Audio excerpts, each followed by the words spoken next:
নমস্কাৰ সকলোকে শুভ সন্ধিয়া জনাইছো। আজি আমাৰ অসমীয়া বিভাগৰ তৰফৰ পৰা আয়োজন কৰা এই ওয়েব সন্মিলনত উপস্থিত সকলোকে আন্তৰিক আদৰণি জনাইছো। আমাৰ মাজত আছে বি বৰুৱা কলেজৰ সন্মানীয় অধ্যক্ষ ডক্টৰ সত্যেন্দ্ৰ নাথ বৰ্মন ছাৰ। আমাৰ মাজত আছে উপাধ্যক্ষা বাইদেউ ডক্টৰ সুতপা ৰয় চৌধুৰী। আজি আমাৰ এই ওয়েব সন্মিলনত সমল বক্তা হিচাপে সমল ব্যক্তি হিচাপে আমন্ত্ৰণ জনাই অনা সন্মানীয় অধ্যাপক প্ৰাণজিৎ বৰাদেৱ ইতিমধ্যে আমাৰ মাজত আহিছেই। আমি আমন্ত্ৰণ জনাইছিলো বিশেষকৈ গুৱাহাটী বিশ্ববিদ্যালয়ৰ কেইগৰাকীমান অধ্যাপকক অধ্যাপিকাক আৰু কৃষ্ণকান্ত সন্দিকৈ ৰাজ্যিক মুক্ত বিশ্ববিদ্যালয়ৰ 2 এগৰাকী অধ্যাপক অধ্যাপিকাক মাতিছিলো। তেখেতসকল হয়তো আহিছে বা আহিব। বিভিন্ন কলেজৰ অধ্যাপক অধ্যাপিকা সকলকো আমি মাতিছো। তেখেতসকলৰো কিছুমান ইতিমধ্যে আহিছে আৰু কিছুমান আহিব। আমাৰ কলেজৰ সহকৰ্মীসকলক মাতিছো। তেখেতসকলো কিছুমান আছে, কিছুমান আহিব আৰু আমাৰ মৰমৰ ছাত্ৰ ছাত্ৰীসকলক মাতিছো। বিশেষকৈ ছেকেণ্ড আৰু ফৰ্থ চেমৰ আমাৰ মেজৰৰ ষ্টুডেণ্ট বিলাকক মাতিছো আৰু লগতে আছে 2 এগৰাকী সাহিত্য অনুৰাগী ব্যক্তি। সকলোকে আন্তৰিক আদৰণি জনাইছো আৰু আজিৰ কাৰ্যসূচীলৈ আগবাঢ়িব বিচাৰিছো। আমাৰ যিটো লিংক দিয়া হৈছে তাতে আপোনালোকে দেখা পাইছে আজিৰ যিটো বিষয় অত্যন্ত তাৎপৰ্যপূৰ্ণ বিষয়, অত্যন্ত প্ৰাসংগিক বিষয়, প্ৰয়োজনীয় বিষয় বুলি আমি ভাবিছো। অসমীয়া সাহিত্যৰ এখন নতুন ইতিহাস প্ৰণয়ন, প্ৰসংগ আৰু সম্ভাৱনা। এই বিষয়ত বক্তৃতা দিবৰ বাবে আমি মাতিছো, ইতিমধ্যে কৈছো প্ৰাণজিৎ বৰাদেৱ। তেখেত কৃষ্ণকান্ত সন্দিকৈ ৰাজ্যিক মুক্ত বিশ্ববিদ্যালয়ৰ পদ্মনাথ গোহাঁই বৰুৱা মানৱিকী সত্ৰৰ সঞ্চালক, লগতে কবি লেখক। তেখেতক আমি চিনিয়েই পাওঁ বহুতে। তেখেত আমাৰ মাজত আছে। কিন্তু এই বক্তৃতা অনুষ্ঠানলৈ তেখেতৰ বক্তৃতাৰ মাজলৈ পোনে পোনে যোৱাৰ আগতে আজিৰ এই ওয়েব সন্মিলনত আদৰণি ভাষণ আগবঢ়াবৰ বাবে মই অনুৰোধ জনাইছো আমাৰ কলেজৰ উপাধ্যক্ষ ডক্টৰ সুতপা ৰয় চৌধুৰী বাইদেউ।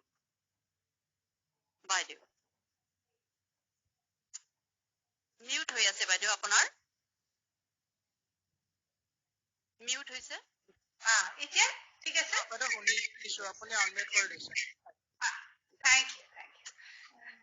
So, মাননীয় বি বৰুৱা কলেজৰ অধ্যক্ষ মহোদয়, আজিৰ এই ওয়েব সন্মিলনৰ সমল ব্যক্তি অধ্যাপক প্ৰাণজিৎ বৰা, আমাৰ কলেজৰ বিভিন্ন ডিপাৰ্টমেণ্টৰ অধ্যাপক অধ্যাপিকা, বাহিৰৰ পৰা অহা যিবোৰ জইন কৰিছে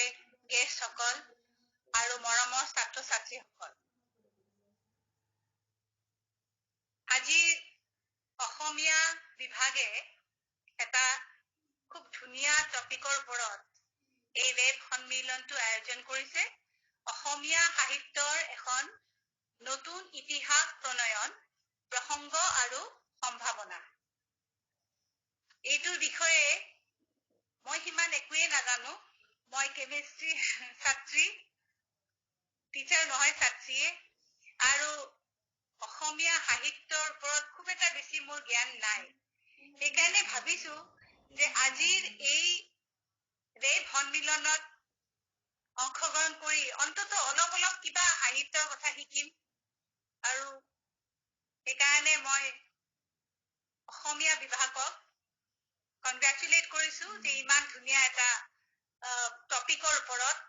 তাহাঁতি এই ৱেবিনাৰটো বা ওয়েব সন্মিলনটো আয়োজন কৰিছে। মই সবকে আদৰণি জনাইছো এই মিটিঙত আৰু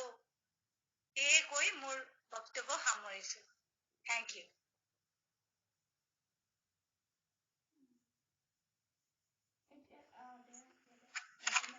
ধন্যবাদ বাইদেউ। আপুনি আমাৰ মাজত আজি আছে, 2 দিনমান পিছত আপুনি অৱসৰ ল'ব। এই মাহৰ শেষৰ দিনটোত হয়তো। আমাৰ সৌভাগ্য যে আমি আপোনাক আজি এনেকে পাইছো। আপোনাৰ অৱসৰী জীৱনৰ বাবে আমাৰ আন্তৰিক শুভকামনা আজিৰ এই সুযোগতে জনাই থলো। আপুনি ভালেৰে থাকক, সুস্থ হৈ থাকক আৰু এতিয়া যেনেকে সক্ৰিয় হৈ আছো বিভিন্ন কামত তেনেকে সক্ৰিয় হৈ থাকক এই শুভকামনা আমাৰ আছে। আমাৰ মাজত আছে আমাৰ কলেজৰ অধ্যক্ষ সন্মানীয় ডক্টৰ সত্যেন্দ্ৰ নাথ বৰ্মন ছাৰ। তেখেতকো অধ্যক্ষৰ দুআষাৰেৰে আমাক কৃতাৰ্থ কৰিবৰ বাবে আমি অনুৰোধ জনাইছো। ধন্যবাদ ইন্দু। Good evening everybody. আজিৰ এই ৱেব সন্মিলনত উপস্থিত থকা আমাৰ মহাবিদ্যালয়ৰ মাননীয় ভাইচ প্ৰিন্সিপাল উপাধ্যক্ষ ডক্টৰ সুতপা ৰায়চৌধুৰী, অসমীয়া বিভাগৰ মোৰ সহকৰ্মীসকল, আমন্ত্ৰিত সমল ব্যক্তি অধ্যাপক প্ৰাণজিৎ বৰা ডাঙৰীয়া, ইয়াত অংশগ্ৰহণ কৰা আমাৰ মহাবিদ্যালয় সমন্বিতে অন্যান্য মহাবিদ্যালয়ৰ পৰা অহা সন্মানীয় শিক্ষক মণ্ডলী আৰু অংশগ্ৰহণকাৰী মৰমৰ ছাত্ৰ ছাত্ৰীসকল। প্ৰথমে মই অসমীয়া বিভাগৰ সমূহ সহকৰ্মীলৈ মই অভিনন্দন জনাইছো, ধন্যবাদ জনাইছো। এটা চিন্তা উদ্ৰেককাৰী বিষয় আজি ইয়াত উত্থাপন হ'ব। অসমীয়া সাহিত্যৰ এখন নতুন ইতিহাস, নতুন এটা চেলেঞ্জিং টাস্ক, চিন্তা উদ্ৰেককাৰী আমাৰ উঠি অহা প্ৰজন্মই আগত ইয়াত উপস্থিত থকা সমল ব্যক্তিৰ সমন্বিতে অন্যান্য অংশগ্ৰহণকাৰী সন্মানীয় শিক্ষকবৃন্দই হয়তো ছাত্ৰ ছাত্ৰীসকলৰ মনত এটা চিন্তা পঠিয়াই দিবলৈ সমৰ্থ হ'ব। কাৰণ নতুন বুলি কোৱাৰ লগে লগে তাত বিভিন্ন কথা আহি যাব, পুৰণিৰ পৰা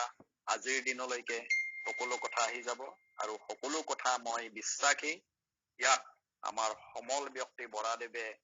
উত্থাপন কৰিব। পিছৰ পৰ্যায়ত হয়তো ছাত্ৰ ছাত্ৰীসকলৰ কিবা খুদুৱনি থাকিলে হয়তো আলোচনাৰো অৱকাশ থাকিব। যা হওক, পৰিস্থিতিৰ তাগিদাত আমি এনেকৈ ভাৰ্চুৱেল মাধ্যমত লগ লাগিব লগা হৈছে। হয়তো বাস্তৱ ক্ষেত্ৰত আমি মুখামুখিকে কথা পাতিলে হয়তো বেছি উপকৃত হ'লহেঁতেন। আমি আশাবাদী পৰিস্থিতি ক্ৰমান্বয়ে শান্ত হৈ যাব, আগৰ অৱস্থা ঘূৰি আহিব, আমি পুনৰ মুখামুখি হৈ এনেধৰণৰ কথাবিলাক আন্তৰিকতাৰে আলোচনা কৰাৰ অৱকাশ আহি যাব, সুবিধা পাম। মই বেছি দীঘলীয়া নকৰো, সকলোকে বি বৰুৱা মহাবিদ্যালয়ৰ হৈ আদৰিছো। পুনৰ অসমীয়া বিভাগৰ মোৰ সহকৰ্মীলৈ অভিনন্দন তথা ধন্যবাদ জ্ঞাপন কৰিছো। আৰু ইয়াৰ পৰা বিশেষকৈ ছাত্ৰ ছাত্ৰীসকল বিশেষভাৱে লাভান্বিত হ'ব বুলি মই বিশ্বাস কৰি আজিৰ এই ৱেবিনাৰখন সুচাৰুৰূপে সম্পন্ন হোৱাৰ কামনা কৰি মই মোৰ কথা ইমানতে সামৰিছো। কিন্তু ধন্যবাদ ছাৰ। আপোনালোকৰ উপস্থিতিয়ে আমাক সাহস দিয়ে, কথাবিলাকে আমাক প্ৰেৰণা দিয়ে। আচলতে ৱেবিনাৰখন পাতিবৰ কাৰণে আপুনিয়ে আমাক কৈছিল আৰু আপোনালোকৰ কাৰণে আমি আগবাঢ়ি যাবলৈ সুবিধা পাইছো। আপোনাক বহু বহু ধন্যবাদ ছাৰ। ব্যস্ততাৰ মাজতো আপুনি এনেকে আমাৰ মাজত আছে। এতিয়া আমি বক্তৃতা অনুষ্ঠানলৈ যাম, কিন্তু তাৰ আগতে আৰু এটা কাম কৰিব খুজিছো। আমি যদিও জানো যে প্ৰাণজিৎ বৰাদেৱ তেখেতৰ কামেৰেই চিনাকি, তেখেতৰ পৰিচয়, তেখেতৰ কামৰ মাজত আমি বহুত দেখিছো, কিন্তু আমাৰ মাজত উঠি অহা ছাত্ৰ ছাত্ৰীসকল আছে, তেওঁলোকে হয়তো তেখেতৰ বিষয়ে বহু কথা নাজানিব পাৰে। গতিকে তেখেতৰ এটি চমু পৰিচয় আগবঢ়াবৰ বাবে মই সহকৰ্মী গীতাশ্ৰী তামুলীক অনুৰোধ জনাইছো। গীতাশ্ৰী। ধন্যবাদ ইন্দু বাইদেউ। মাননীয় অধ্যক্ষ মহোদয়, আজিৰ ৱেবিনাৰৰ নিৰ্ধাৰিত আলোচক প্ৰাধ্যাপক প্ৰাণজিৎ বৰা আৰু আজিৰ ৱেবিনাৰত অংশগ্ৰহণ কৰা শ্ৰোতৃ মণ্ডলী সকলোকে আদৰিছো। প্ৰাণজিৎ বৰাৰ বিষয়ে ক'বলৈ গ'লে মই নিজে তেওঁক ব্যক্তিগতভাৱে যিহেতু বহু বছৰৰ আগৰ পৰাই জানো, সেইকাৰণে মোৰ মনলৈ অহা দুই এটা কথাই কৈছো যে প্ৰাণজিৎ বৰা পুৰণি গোদামৰ তেওঁৰ ঘৰ আছিল। তাৰ পৰা ওলাই অহা তেওঁ এজন মেধাৱী ছাত্ৰ বুলি সেই সময়ত সকলোৱে জানে। আৰু মই প্ৰাণজিৎক যেতিয়া লগ পাইছিলো, ক্ষীণ মিন এটা ল'ৰা, পাণবজাৰ আৰু অন্যান্য কবিতা নামৰ কিতাপ লিখিছিল। প্ৰথম দিনা তেতিয়া লগ পাওঁতে প্ৰাণজিতে মোক কৈছিলে, বাইদেউ মোক কিবা এটা উপহাৰ দিয়ক, গানৰ কিবা এটা লাগে। আৰু প্ৰাণজিতৰ মনত আছেনে নাই ক'ব নোৱাৰো, মই 84 এটা বাঁহীৰ কেছেট এটা তেতিয়া দিছিলো। তেওঁ খুব সংগীত ৰসিক আৰু কবি হিচাপে তেতিয়া জানিছিলো। পাছত তেওঁ ইংৰাজী সাহিত্যৰ ছাত্ৰ, ইংৰাজী সাহিত্যতেই শিক্ষকতা আৰম্ভ কৰিছিলে। পাছত তেওঁ ডিব্ৰুগড় বিশ্ববিদ্যালয়ৰ অসমীয়া বিভাগলৈ গ'ল আৰু এতিয়া কিছুদিনৰ আগতে প্ৰাধ্যাপক হিচাপে তেওঁ কৃষ্ণকান্ত সন্দিকৈ ৰাজ্যিক মুক্ত বিশ্ববিদ্যালয়ত আহি যোগ দিছেহি। গতিকে প্ৰাণজিত বৰা এতিয়া আচলতে একেবাৰে গুৱাহাটীৰ বাসিন্দা হৈছে বোধ কৰো ছাত্ৰ অৱস্থাৰ পিছৰ পৰা। আৰু তেওঁ বহুখিনি তেওঁ কবি হিচাপে তেওঁ পৰিচিতি যদিও আছিলে, পিছৰ ফাললৈ তেওঁ অন্যান্য ধৰণৰ ৰচনা লিখিছে। যথেষ্ট পৰিমাণৰ তেওঁ অনুবাদ কৰ্ম আছে, জাপানী কবিতা বা এনেকে, আৰু সম্পাদিত গ্ৰন্থ আছে। হোমেন বৰগোহাঁইৰ নিচিনা ব্যক্তিৰ লগত তেওঁ একেলগে গ্ৰন্থ সম্পাদনা কৰিছে। লক্ষ্মীনাথ বেজবৰুৱাৰ জন্ম শতবাৰ্ষিকীত তেওঁ লক্ষ্মীনাথ নামৰ এখন গ্ৰন্থ সম্পাদনা কৰি উলিয়াইছে। আৰু তেওঁৰ বহুখিনি গৱেষণামূলক প্ৰবন্ধ আছে। আজিৰ আলোচনাটোতেই আমি তেওঁৰ এটা মৌলিক চিন্তাৰ কাৰণে আভাস পাম বুলি ভাবিছো। তদুপৰি তেওঁ শিশু সাহিত্যিকো এজন। তেওঁৰ প্ৰশ্ন সুধি ভাল পোৱা ছোৱালীজনী, নহয় জানো নামটো, এই নামৰ এখন ধুনীয়া কিতাপ তেওঁ। আৰু তেওঁ নিজেই দুটা ধুনীয়া ধুনীয়া ল'ৰা ছোৱালীৰ দেউতাকো, আৰু সেই ল'ৰা ছোৱালী কেইটাকো সেই সাধুৰ জগতখনলৈ তেওঁ লৈ আনিছে। শিশুৰ মনস্তত্বটো তেওঁ ভালকে বুজি পায়। আৰু তাৰ লগতে যে তেওঁৰ আন এটা কাম কৰিছিলে যে কথা মানৱীৰ ৰূপকথা, এইখনত তেওঁ ঠিক এটা নতুন পৰীক্ষা কৰিছিলে, কেনেকে মানে পদ্যৰ মাধ্যমত, কবিতাৰ মাধ্যমত কেনেকে এখন উপন্যাস লিখিব পাৰি। বাংলাত জয় গোস্বামীৰ তেনেকুৱা আমি প্ৰচেষ্টা বহু দিনৰ আগতে দেশত পঢ়িছিলো, কিন্তু অসমীয়াত বোধ কৰো আমি কোনেও কৰা নাছিলে, যিটো কাম প্ৰাণজিতে কৰিছিলে। আৰু আজি তেনে এজন ব্যক্তিক আমাৰ মাজত বক্তা হিচাপে পাই আমি গৌৰৱবোধ কৰিছো। আৰু এইখিনি কৈ মই মোৰ পৰিচয় সামৰিছো। ধন্যবাদ গীতাশ্ৰী, বৰ ধুনীয়াকে পৰিচয় দিছা। আমিও দুটামান নজনা কথা জানিলো। প্ৰাণজিত বৰাদেৱক মই কেইদিনমানৰ পৰা অলপ বেছিকে লগ পাই আছো বিশেষ কামত, কিন্তু বহু কিছু কথা জনা নাছিলো, ভাল লাগিল। এইখিনিতে আপোনালোক সকলোকে জনাও যে আমাৰ গীতাশ্ৰী তামুলীকো আমি আচলতে অভিনন্দন জনাব লাগে। অলপতে তাই PhD ডিগ্ৰী লাভ কৰিছে, বেছি দিন হোৱাই নাই। গতিকে এই সুযোগতে মই গীতাশ্ৰী তামুলীক অভিনন্দন জনাইছো আৰু পিছৰ আৰু পৰৱৰ্তী কৰ্মৰ কাৰণে শুভকামনা জ্ঞাপন কৰিছো। এতিয়া আমি আজিৰ সভাৰ মূল যিটো বিষয়, যিহৰ কাৰণে আমি বৰ হেঁপাহেৰে ৰৈ আছো, সেইটোলৈকে আগবাঢ়িম। তাৰ আগতে আমাৰ সকলো সন্মানীয় শ্ৰোতা দৰ্শকক এটা কথা অনুৰোধ জনাব বিচাৰিছো যে আপোনালোকৰ মনত নিশ্চয় বক্তব্যটো শুনি থকাৰ সময়ত প্ৰশ্নৰ উদ্ৰেক হব। প্ৰশ্নবিলাক আপোনালোকে চাট বক্সত টাইপ কৰি দি দিব পাৰিব। সেইবোৰ আমাৰ পিছত আমাৰ ছাত্ৰ অৰ্ণৱ শৰ্মা, যিয়ে আজি গোটেই প্ৰযুক্তিৰ দিশটো চাইছে, তেওঁ বৰাদেৱলৈ আগবঢ়াই দিব। অথবা আপোনালোকে তেতিয়া মনত আহিলে লগে লগেও প্ৰশ্ন সুধিব পাৰে। গতিকে এতিয়া আমি সেই বক্তব্য মূল বিষয়লৈকে যাম। এতিয়াৰ এই ভাৰ্চুৱেল মঞ্চখন এতিয়া আমি প্ৰাণজিত বৰাদেৱলৈকে আগবঢ়াই দিছো। ধন্যবাদ বাইদেউ। স্যাৰ আপুনি, হেল্ল' স্যাৰ, প্ৰাণজিত স্যাৰ। হয় আপুনি স্ক্ৰীন শ্বেয়াৰ কৰিব নেকি? নাই নকৰো। আচ্ছা ঠিক আছে। মই খালি এবাৰ ইফালে যাব লাগিব, অকমান কাগজ পত্ৰৰ নোট যিখিনি কৰিছো সেইখিনি চোৱাৰ কাৰণে। তাৰমানে চিধাকে আপোনালোকে মোক দেখি নাথাকে। যি নহওক, মাননীয় অধ্যক্ষ শ্ৰদ্ধাৰ বৰ্মন ছাৰ, উপাধ্যক্ষা সুতপা বাইদেউ, অসমীয়া বিভাগৰ শ্ৰদ্ধাৰ ইন্দু বাইদেউ, অনু বাইদেউ আৰু গীতাশ্ৰী বাইদেউ প্ৰমুখ্যে, অন্যান্য শিক্ষক শিক্ষয়িত্ৰীসকল, এই মহাবিদ্যালয়ৰ মোৰ শ্ৰদ্ধাৰ অন্যান্য বিভাগসমূহৰ শিক্ষক শিক্ষয়িত্ৰীসকল, ইয়াত উপস্থিত মৰমৰ ছাত্ৰ ছাত্ৰীসকল আৰু বাহিৰৰ পৰা যিসকলে ইয়াত যোগ দিছে তেওঁলোককো মই সম্বোধন কৰিছো আৰু মোৰ শ্ৰদ্ধা জ্ঞাপন কৰিছো। আপোনালোকে ইতিমধ্যে দেখিছে যে গীতাশ্ৰী বাইদেৱে যেতিয়া মোৰ চিনাকিটো দিয়া আছিল মই বটলৰ পৰা ইতিমধ্যে অকণমান পানী খাইছো গতিকে সৰু মানুহৰ বৰ ডাঙৰ চিনাকি যেন হৈছে আচলতে যাৰ কাৰণে মই বিব্ৰত অনুভৱ কৰিছো কিন্তু যি নহওক মই আজি মই অত্যন্ত সুখী যে এটা বহুদিন ভাবি থকা বিশেষকৈ অসমীয়া বিভাগৰ ইংৰাজীৰ পৰা আহি অসমীয়া বিভাগৰ শিক্ষক হৈ 8 বছৰ কাল কটোৱাৰ পিছত বহুদিন মোৰ মনলৈ আহি থকা কিছুমান কথা আপোনালোকৰ লগত আচলতে মই ভগাই ল'বলৈ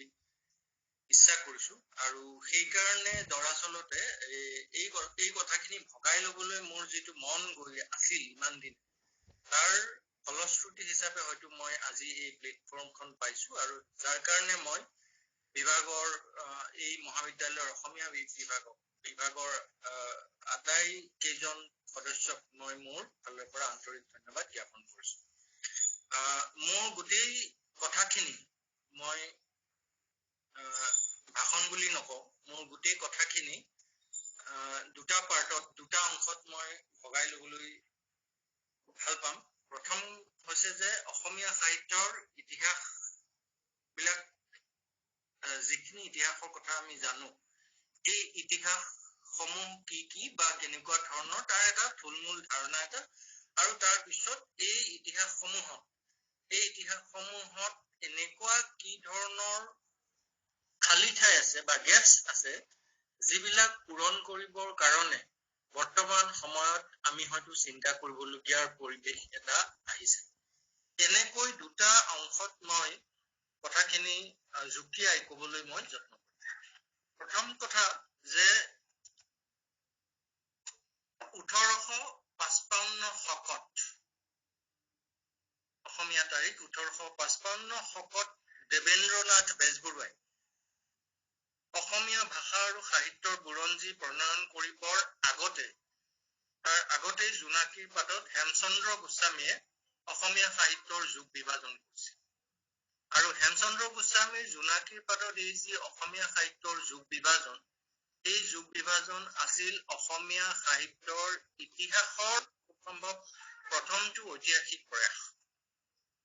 আৰু এই যুগ বিভাজন কৰোতে তেওঁ হেমচন্দ্ৰ গোস্বামীৰ পিছত আমি দেৱেন্দ্ৰনাথ বেজবৰুৱাক আমি জানো আৰু হেমচন্দ্ৰ গোস্বামীয়ে যেতিয়া যুগ বিভাজন কৰিছিল তেতিয়া তেওঁ কেনেকুৱা ধৰণে যুগ বিভাজন কৰিছিল তাৰ এটা থুলমূল আভাস থাউপতে দিব পৰাকৈ মই যুক্তিয়াইছিলো প্ৰথম যে তেওঁ খ্ৰীষ্টাব্দ 600ৰ পৰা 800ৰ সময়খিনি গীতি যুগ তাৰ পিছত মন্ত্ৰ আৰু ভণিতাৰ যুগ 800ৰ পৰা 1200 তাৰ পিছত প্ৰাক বৈষ্ণৱ যুগ অৰ্থাৎ 1200 খ্ৰীষ্টাব্দৰ পৰা 1600 খ্ৰীষ্টাব্দলৈকে তাৰ পিছত তেওঁ বিস্তাৰ যুগ আৰু তাৰ পিছত বৰ্তমান যুগ এনেকৈ তেওঁ এটা যুগ বিভাজন তেওঁ কৰি উলিয়াইছে আৰু ডিম্বেশ্বৰ নেওগেও পিছত যেতিয়া নতুন পোহৰত অসমীয়া সাহিত্যৰ বুৰঞ্জী লিখিছিল তেতিয়া আমি দেখো যে ডিম্বেশ্বৰ নেওগেও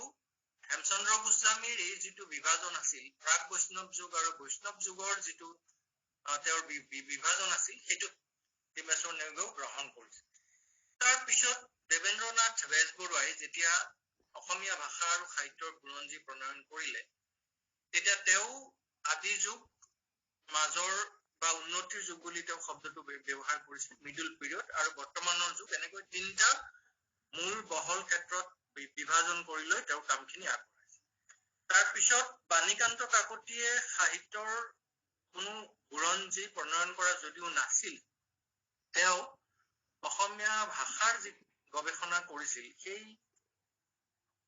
যুগান্তকাৰী গৱেষণাত তেওঁ অসমীয়া ভাষাৰ ইতিহাসৰ যি তিনিটা স্তৰ বিভাজন কৰিছে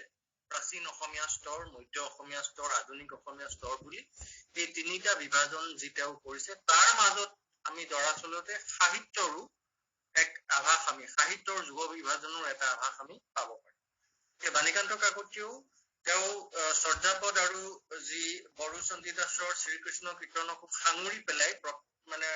যিটো প্ৰাচীন অসমীয়া স্তৰ সেই অসমীয়া স্তৰৰ ভাষা নিৰ্ধাৰণ কৰিছে আৰু সাহিত্যৰ যুগ সাপেক্ষ মানে সাহিত্যৰ যুগ বিভাজনৰ ধাৰণা এটা বাণীকান্ত কাকতিৰ এই বিভাজনৰ পৰা আমি পাব পাৰো। তাৰপিছত আমি ডিমেশ্বৰ নেওগৰ কথা ইতিমধ্যে মই কৈছো। তেওঁ ইংৰাজীটো লিখিছিল আৰু অসমীয়াটো লিখিছিল সাহিত্যৰ বুৰঞ্জী। আৰু তাৰপিছত আমি সত্যেন্দ্ৰনাথ শৰ্মাৰ বুৰঞ্জীৰ কথা জানো, তাৰপিছত অসমীয়া সাহিত্যৰ ৰূপৰেখাৰ কথা আমি জানো, আৰু একেবাৰে শেষত আমি এইবিলাকে প্ৰকাশ কৰা 6টা খণ্ডৰ যি অসমীয়া সাহিত্যৰ বুৰঞ্জী, এই অসমীয়া সাহিত্যৰ 6টা খণ্ডৰ বুৰঞ্জীৰ কথা আমি জানো বা শুনিছো। গতিকে এই গোটেই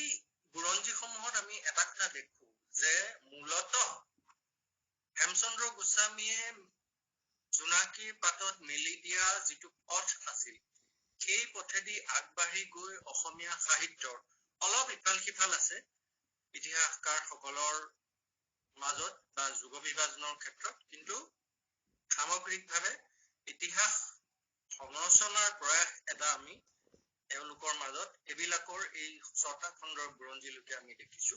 যে তেওঁলোকে কিছুমান পৰ্বত বিভক্ত কৰি ইতিহাসৰ কিছুমান স্তৰত বিভক্ত কৰি পেলাই অসমীয়া সাহিত্যৰ ইতিহাস ৰচনাৰ কাম তেওঁলোকে হাতত লৈছে। তাৰ মাজত আমি আৰু কিছুমান ইতিহাস পাওঁ, যেনে হৰনাথ শৰ্মাদলৈৰ এখন ইতিহাস আমি দেখো, অসমীয়া সাহিত্যৰ পূৰ্ণাংগ ইতিহাস বুলি। তাৰপিছত হেমন্ত কুমাৰ শৰ্মায়ো অসমীয়া সাহিত্যৰ ইতিহাস লিখিছে, বিৰিঞ্চি কুমাৰ বৰুৱাই লিখিছে। তাৰপিছত আমি হেম বৰুৱাৰ ৰচনা, ইংৰাজীত ৰচনা কৰা সাহিত্যৰ বুৰঞ্জীখন আমি জানো। তাৰপিছত আমি কল্যাণ ভঁৰালীয়েও সাহিত্যৰ ইতিহাস এনেকৈ ৰচনা কৰিছে। এনেকুৱা ধৰণৰ যিবিলাক ইতিহাস আছে, এই ইতিহাসৰ সম্পৰ্কত আমি অৱহিত। সেইকাৰণে মই এই সাহিত্যৰ এই ইতিহাসসমূহত, বিভিন্ন ইতিহাসসমূহত কোনে কেনেকৈ যুগ বিভাজনসমূহ কৰিছে তাৰ মাজত বেছি সময় নাথাকি মই মূল প্ৰশ্নটোলৈ আহিব খুজিছো যে ইমানবোৰ ইতিহাস থকা স্বত্বেও এইবিলাকৰ 6টা খণ্ডৰ অসমীয়া সাহিত্যৰ বুৰঞ্জী পৰ্যন্ত এই ইমানবোৰ ইতিহাস থকা স্বত্বেও নতুন এখন ইতিহাস প্ৰণয়নৰ প্ৰসংগ বা তাৰ সম্ভাৱনাৰ যুক্তিযুক্ততা কোনখিনি, ইয়াৰ যুক্তিযুক্ততা কোনখিনি, যে আমাৰ ইমানবোৰ ইতিহাস আছে, ইমানবোৰ ইতিহাস থকাৰ পিছতো কি ক্ষেত্ৰত আমি অনুভৱ কৰো যে এখন নতুন ইতিহাস আমাক লাগে বা এখন বেলেগ ইতিহাস আমাক লাগে। কেইটামান বিশেষ বিশেষ কথাৰ উল্লেখেৰে মই এই গোটেই বিষয়টোৰ মাজলৈ সোমাব। প্ৰথম কথা, সাহিত্যৰ বুৰঞ্জীত সাধাৰণতে আমি যেতিয়া বুৰঞ্জীবিলাক মেলি লওঁ, তেতিয়া সেই বুৰঞ্জীসমূহত সাধাৰণতে আমি যিটো ডিজাইন বা যিটো আৰ্হি আমি দেখো সাহিত্যৰ ইতিহাসৰ প্ৰণয়নৰ বেলিকা, সেই ডিজাইন বা সেই আৰ্হিটো কেনেকুৱা ধৰণৰ। তেতিয়া এই প্ৰশ্নটোত আমি যিমানবিলাক ইতিহাস ইতিমধ্যে দেখিলো, এই প্ৰায় সকলো ইতিহাসত আমি এটা কথা দেখো যে আৰম্ভণিতে যুগটোৰ এটা সাধাৰণ পৰিচয় থাকে, কৰবাত সেই কিছু পৰিমাণে ক্ৰিটিকেলো হয়, কৰবাত তাৰ পিছত সেই যুগ এটাৰ মুখ্য লেখকসকল বা তেওঁলোকৰ কৰ্মসমূহৰ আলোচনা থাকে, বা কেতিয়াবা একোটা যুগৰ এই যুগটোক ডমিনেট কৰি ৰখা যিটো বিধা বা যিটো জেনেৰি, এই বিধা বা জেনেৰিটোক লৈ আলোচনা আগবঢ়াই নিয়া হয়, বা যিটোক আমি ট্ৰেণ্ড এণ্ড টেণ্ডেঞ্চিজ বিলাক, মূল ট্ৰেণ্ড এণ্ড টেণ্ডেঞ্চিজ বিলাক ধৰিবৰ প্ৰয়াস কৰাৰ কাৰণে একোটা যুগক লৈ পেলাই তেনেকৈ আলোচনা আগবঢ়াই নিয়া আমি দেখিছো। This is the general design. এইটোৱে হৈছে সাধাৰণ টেণ্ডেঞ্চি, সাধাৰণ প্ৰৱণতা হৈছে এই প্ৰৱণতা। এই প্ৰৱণতাটো আমি একেবাৰে আৰম্ভণিৰে পৰা একদম এইবিলাকৰ ইতিহাস পৰ্যন্ত আমি দেখিছো। বৰং এইবিলাকৰ ইতিহাসত আমি সত্যেন্দ্ৰনাথ শৰ্মা বা মহেশ্বৰ নেওগৰ যি দুখন ইতিহাস, সেই ইতিহাস দুখনৰ বিশেষকৈ পঞ্চম আৰু ষষ্ঠ খণ্ড, সেই ইতিহাস দুখনৰ যিটো সামগ্ৰিকতা, সেই সামগ্ৰিকতাটো আমি দেখা নাপাওঁ। তাত আমি দেখিছো পঞ্চম আৰু ষষ্ঠ খণ্ডত বিশেষকৈ আমি দেখিছো যে compilation of articles by different স্কলাৰ্ছৰ বাহিৰে বেলেগ হোৱা নাই। আমি দেখিছো যে যুগটোৰ বিষয়ে কোনোবা এজনে লিখিছে, তাৰপিছত সেই ধৰক 40ৰ দশকৰ চুটি গল্প, তাৰ সম্পৰ্কত উদয় দত্তই আলোচনা কৰিছে। এনেকৈ কিছুমান বিধা লৈ বা এনেকৈ কিছুমান সাধাৰণ বা বিশেষ আলোচনা লৈ কোনোবা এটা দশকৰ শিশু সাহিত্য, বিজ্ঞান সাহিত্য এনেকুৱা ধৰণৰ আলোচনা কিছুমানৰ ওপৰত মানে এনেকুৱা ধৰণৰ আলোচনা কিছুমান বা এনেকুৱা বিষয়ৰ প্ৰবন্ধ কিছুমান সংকলন কৰি তাত থোৱা আছে। তাৰ বাহিৰে আমি ক্ল'জলি বা সামগ্ৰিকভাৱে মহেশ্বৰ নেওগৰ ইতিহাসত বা সত্যেন্দ্ৰনাথ শৰ্মাৰ ইতিহাসত যিটো দেখা পাওঁ, এটা সামগ্ৰিক ভিউ এটা, সেই সামগ্ৰিক ভিউটো আমি দেখা নাপাওঁ। খুব সম্ভৱ এইবিলাকৰ এই দুটা খণ্ডত বিশেষকৈ লেখক বিভিন্ন হোৱাৰ কাৰণে বা বেলেগ বেলেগ অংগত বিভক্ত হোৱাৰ কাৰণে এই সামগ্ৰিকতা ক'ৰবাত ক্ষুণ্ণ হৈছে বা ক'ৰবাত হ্ৰাস পাইছে। এনেকুৱা ধৰণৰ অভিযোগ এটা পাঠক হিচাপে, একান্তই সমালোচক হিচাপে মই কোৱা নাই, পাঠক হিচাপে মোৰ অনুভৱখিনি মই কৈছো। এতিয়া যিটো জেনেৰেল টেণ্ডেঞ্চি আমি দেখিলো যে যুগটোৰ এটা সামগ্ৰিক পৰিচয়, কেতিয়াবা একেবাৰে সামগ্ৰিক, সেই যুগটোৰ বিষয়ে আমি যিখিনি কথা জানো সেই কথাখিনি হয়তো কোনোবাটো কথা সেই সময়ৰ ৰাজনীতিৰ লগত জড়িত, কোনোবাটো কথা সেই সময়ৰ সমাজ ব্যৱস্থাৰ লগত জড়িত, এনেকুৱা ধৰণৰ কিছুমান প্ৰায় সকলোৱে জনা কিছুমান বিষয় তাক ক্ৰিটিকেলি বা তাৰ ৰেফাৰেঞ্চসমূহ উল্লেখ কৰি চিধা চিধি সাহিত্যৰ মাজলৈ বা সেই যুগটোক বা সেই নিৰ্দিষ্ট সময়খিনিত পৰিব্যাপ্ত বিধাসমূহৰ মাজলৈ প্ৰৱেশ কৰা, এইটো হৈছে জেনেৰেল টেণ্ডেঞ্চি। এতিয়া মহেশ্বৰ নেওগৰ বুৰঞ্জীখনত উদাহৰণস্বৰূপে হেমচন্দ্ৰ বৰুৱা বা গুণাভিৰাম বৰুৱা এওঁলোকৰ আলোচনা কৰিবৰ সময়ত সমাজ সংস্কাৰৰ যিটো প্ৰসংগ, এই সমাজ সংস্কাৰৰ প্ৰসংগ ঠিকমতেই উল্লেখিত হৈছে, কিন্তু এই প্ৰসংগবোৰৰ যিটো পৰিপ্ৰেক্ষিত বা যিটো কনটেক্সট, এই কনটেক্সটটো কোনো ধৰণৰ আলোচনা আমি বুৰঞ্জীখনত নেদেখো বা আমি বুৰঞ্জীখনত দেখা নাপাওঁ। ধৰক হেমচন্দ্ৰ বৰুৱাৰ বাহিৰে ৰংচং ভিতৰে কোৱা ভাতুৰিৰ সম্পৰ্কত যিখিনি আলোচনা, সেই আলোচনাখিনি সেই নিৰ্দিষ্ট গ্ৰন্থখনত হেমচন্দ্ৰ বৰুৱাই কি ক'ব খুজিছে, কেনেকুৱা ধৰণৰ মনোভাৱ প্ৰকাশ কৰিব খুজিছে, সেই সামগ্ৰিক আলোচনাখিনি বা তাত যে সমাজ সংস্কাৰৰ প্ৰসংগ এটা আছে, এই উল্লেখৰ ব্যতিৰেকে তাত আমি বেলেগ ইনফৰমেশ্যন বা বেলেগ তথ্য আমি তাত নাই পোৱা। ধৰক সেইখিনি সময়ত প্ৰচলিত ব্ৰিটিছৰ কানিৰ সংক্ৰান্তীয় যিবিলাক নীতি বা এই কানি নীতিৰ আঁৰত এই নীতি বা এই পলিচিৰ আঁৰত ব্ৰিটিছৰ যিটো ঔপনিৱেশিক চৰিত্ৰ, এই চৰিত্ৰটোৰ সম্পৰ্কত বা সেই সময়ৰ দেশীয় অৰ্থনীতিত এই কানি বৰবিহে কেনেকুৱা ধৰণৰ, দেশীয় মানে মই থলুৱা অৰ্থনীতিৰ কথা কৈছো, সেই সময়ৰ দেশীয় থলুৱা অৰ্থনীতিত এই কানি বৰবিহে কেনেকুৱা ধৰণৰ প্ৰভাৱ পেলাইছিল, এই সম্পৰ্কত যিখিনি এক্সট্ৰা ইনফৰমেশ্যন আমাক লাগে, সেই এক্সট্ৰা ইনফৰমেশ্যন খিনি আমি তাত নাপাওঁ। মণিৰাম দেৱানৰ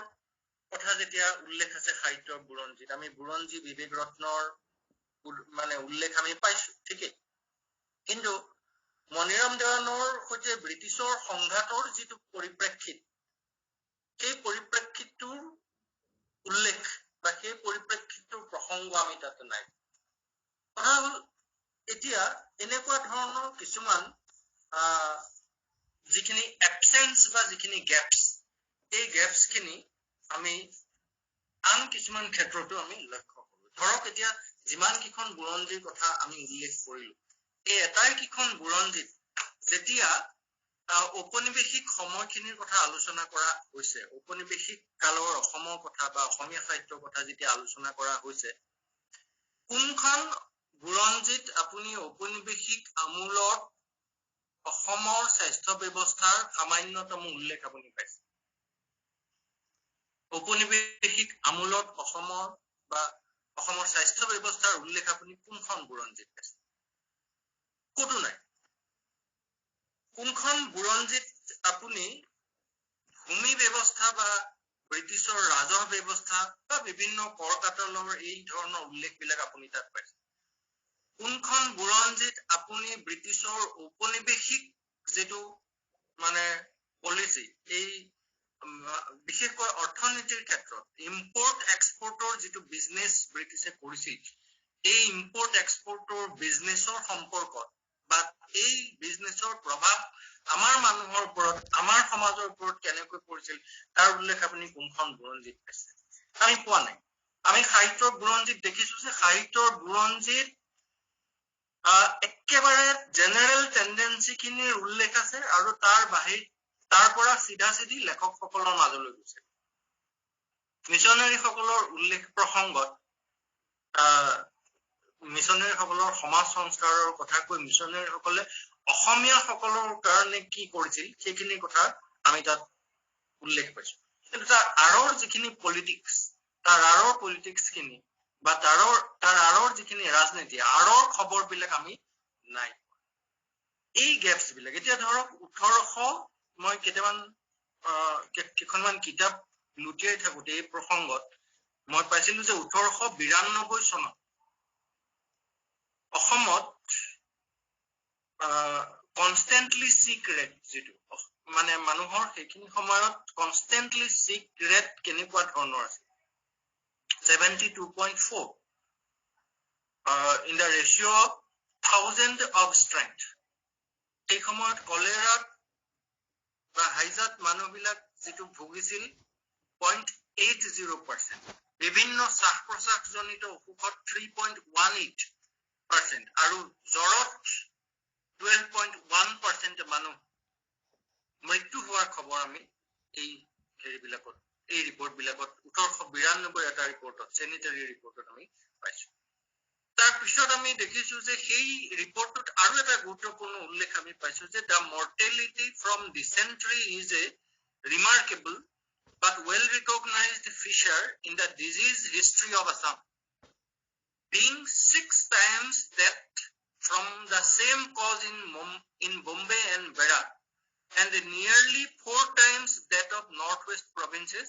the Punjab, the central provinces and Madras. ইমান গুৰুত্বপূৰ্ণ এটা উল্লেখ এইবিলাকৰ সামান্যতম স্পৰ্শও আমি কোনো এখন বুৰঞ্জীৰ কোনোটো আলোচনাৰ মাজত আমি নাই দেখা এই উল্লেখবিলাক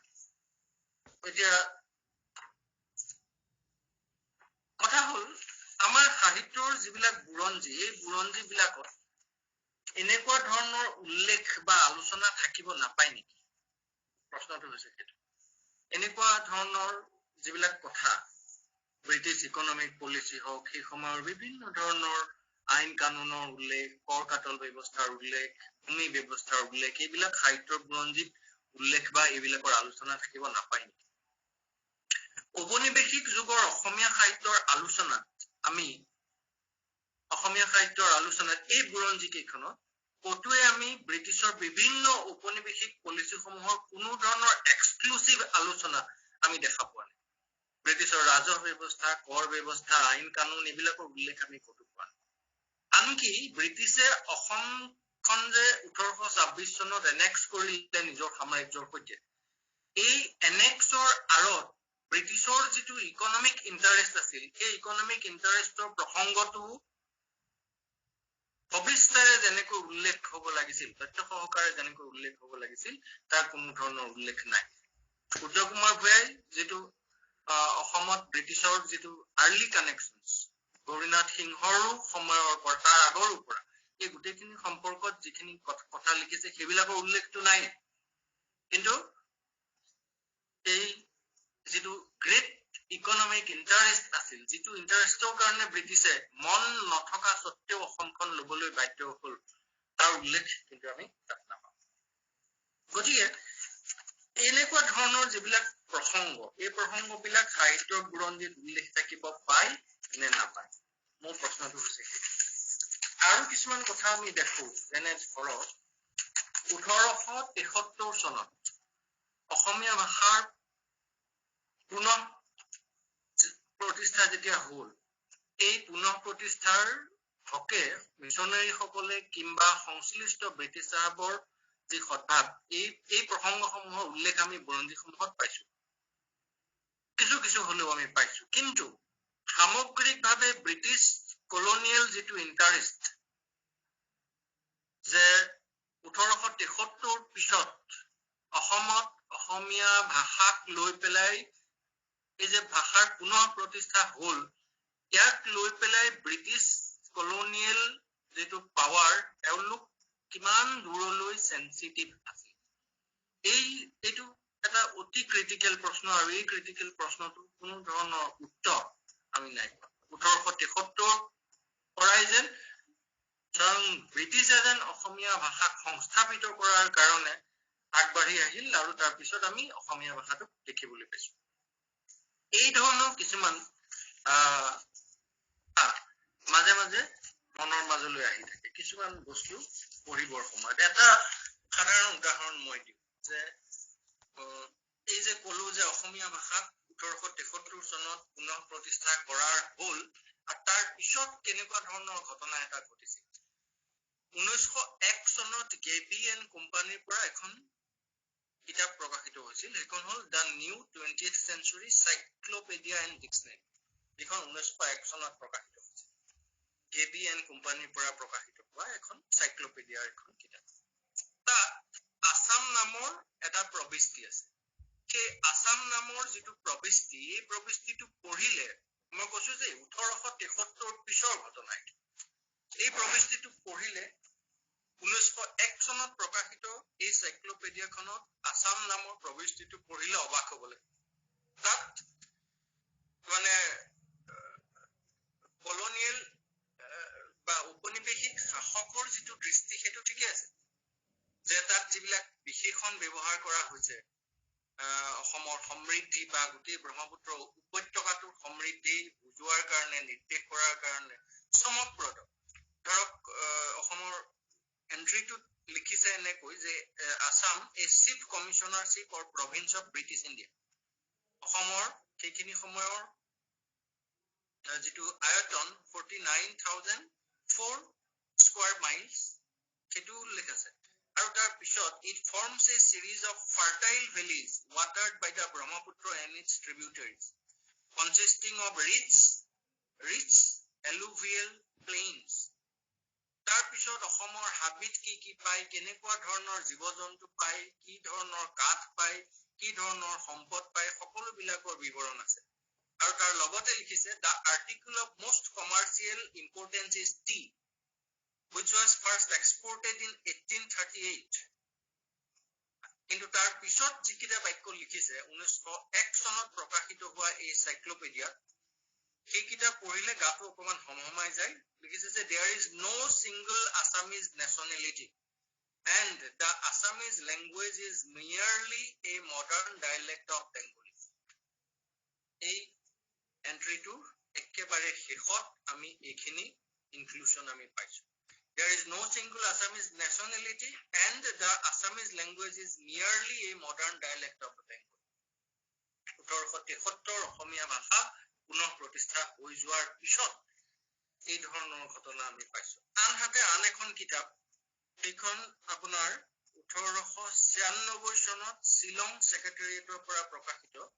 Notes on some Industries of Assam from 1884 to 1895 এই কিতাপখনত কেইবাটাও আৰ্টিকল আছে তাৰে এটা আৰ্টিকল আছে কটন ইন আছাম যেটো অতি বিখ্যাত আৰ্টিকল দাৰা সাহেবৰ আৰ্টিকল বুলি সবে জানে এইচ.জেড দাৰা আৰু দাৰা সাহেবৰ এই যেটো আৰ্টিকল এই যেটো লেখা এই লেখাটো কিছুমান লিপিত অসমীয়া লিপি ব্যৱহাৰ কৰা হৈছে কিন্তু আসলতে অসমীয়া লিপি নহয় বাংলা আখৰত বাংলা লিপি ব্যৱহাৰ কৰি পেলাই অসমৰ কটন ইন্ডাষ্ট্ৰিত ব্যৱহৃত কিছুমান যেনে ধৰক জতৰ ৰাজ গৰকা এই শব্দবিলাকৰ উল্লেখ কৰা আছে গোটেইখিনি বেংগলী হৰফত ব্যৱহাৰ কৰা আছে বেংগলী আখৰত ব্যৱহাৰ কৰা আছে এই যিবিলাক ইনফৰমেশন এই ইনফৰমেশন বিলাক 1873 চনত অসমীয়া ভাষা পুনঃ সংস্থাপিত হোৱাৰ পিছৰ ঘটনা গতিকে আমি কেনেকৈ ক'ব পাৰো যে এই কলনিয়েল ইন্টাৰেষ্ট অসমীয়া ভাষাটোক লৈ সঁচাকৈ সেনচিটিভ আছিল বুলি আমি কেনেকৈ ক'ব এই ধৰণৰ কিছুমান কথা এই কথাবিলাক মই ভাবো যে আমাৰ সাহিত্যৰ বুৰঞ্জীত এই কথাবিলাক আমি আনিব পাৰো নেকি বা এই কথাবিলাক থাকিব পাৰে নেকি এতিয়া সেইখিনি সময়ত আপোনাৰ ঊনবিংশ শতিকাৰ শেষৰ ফালে 50 বছৰ হোৱা নাই য'ত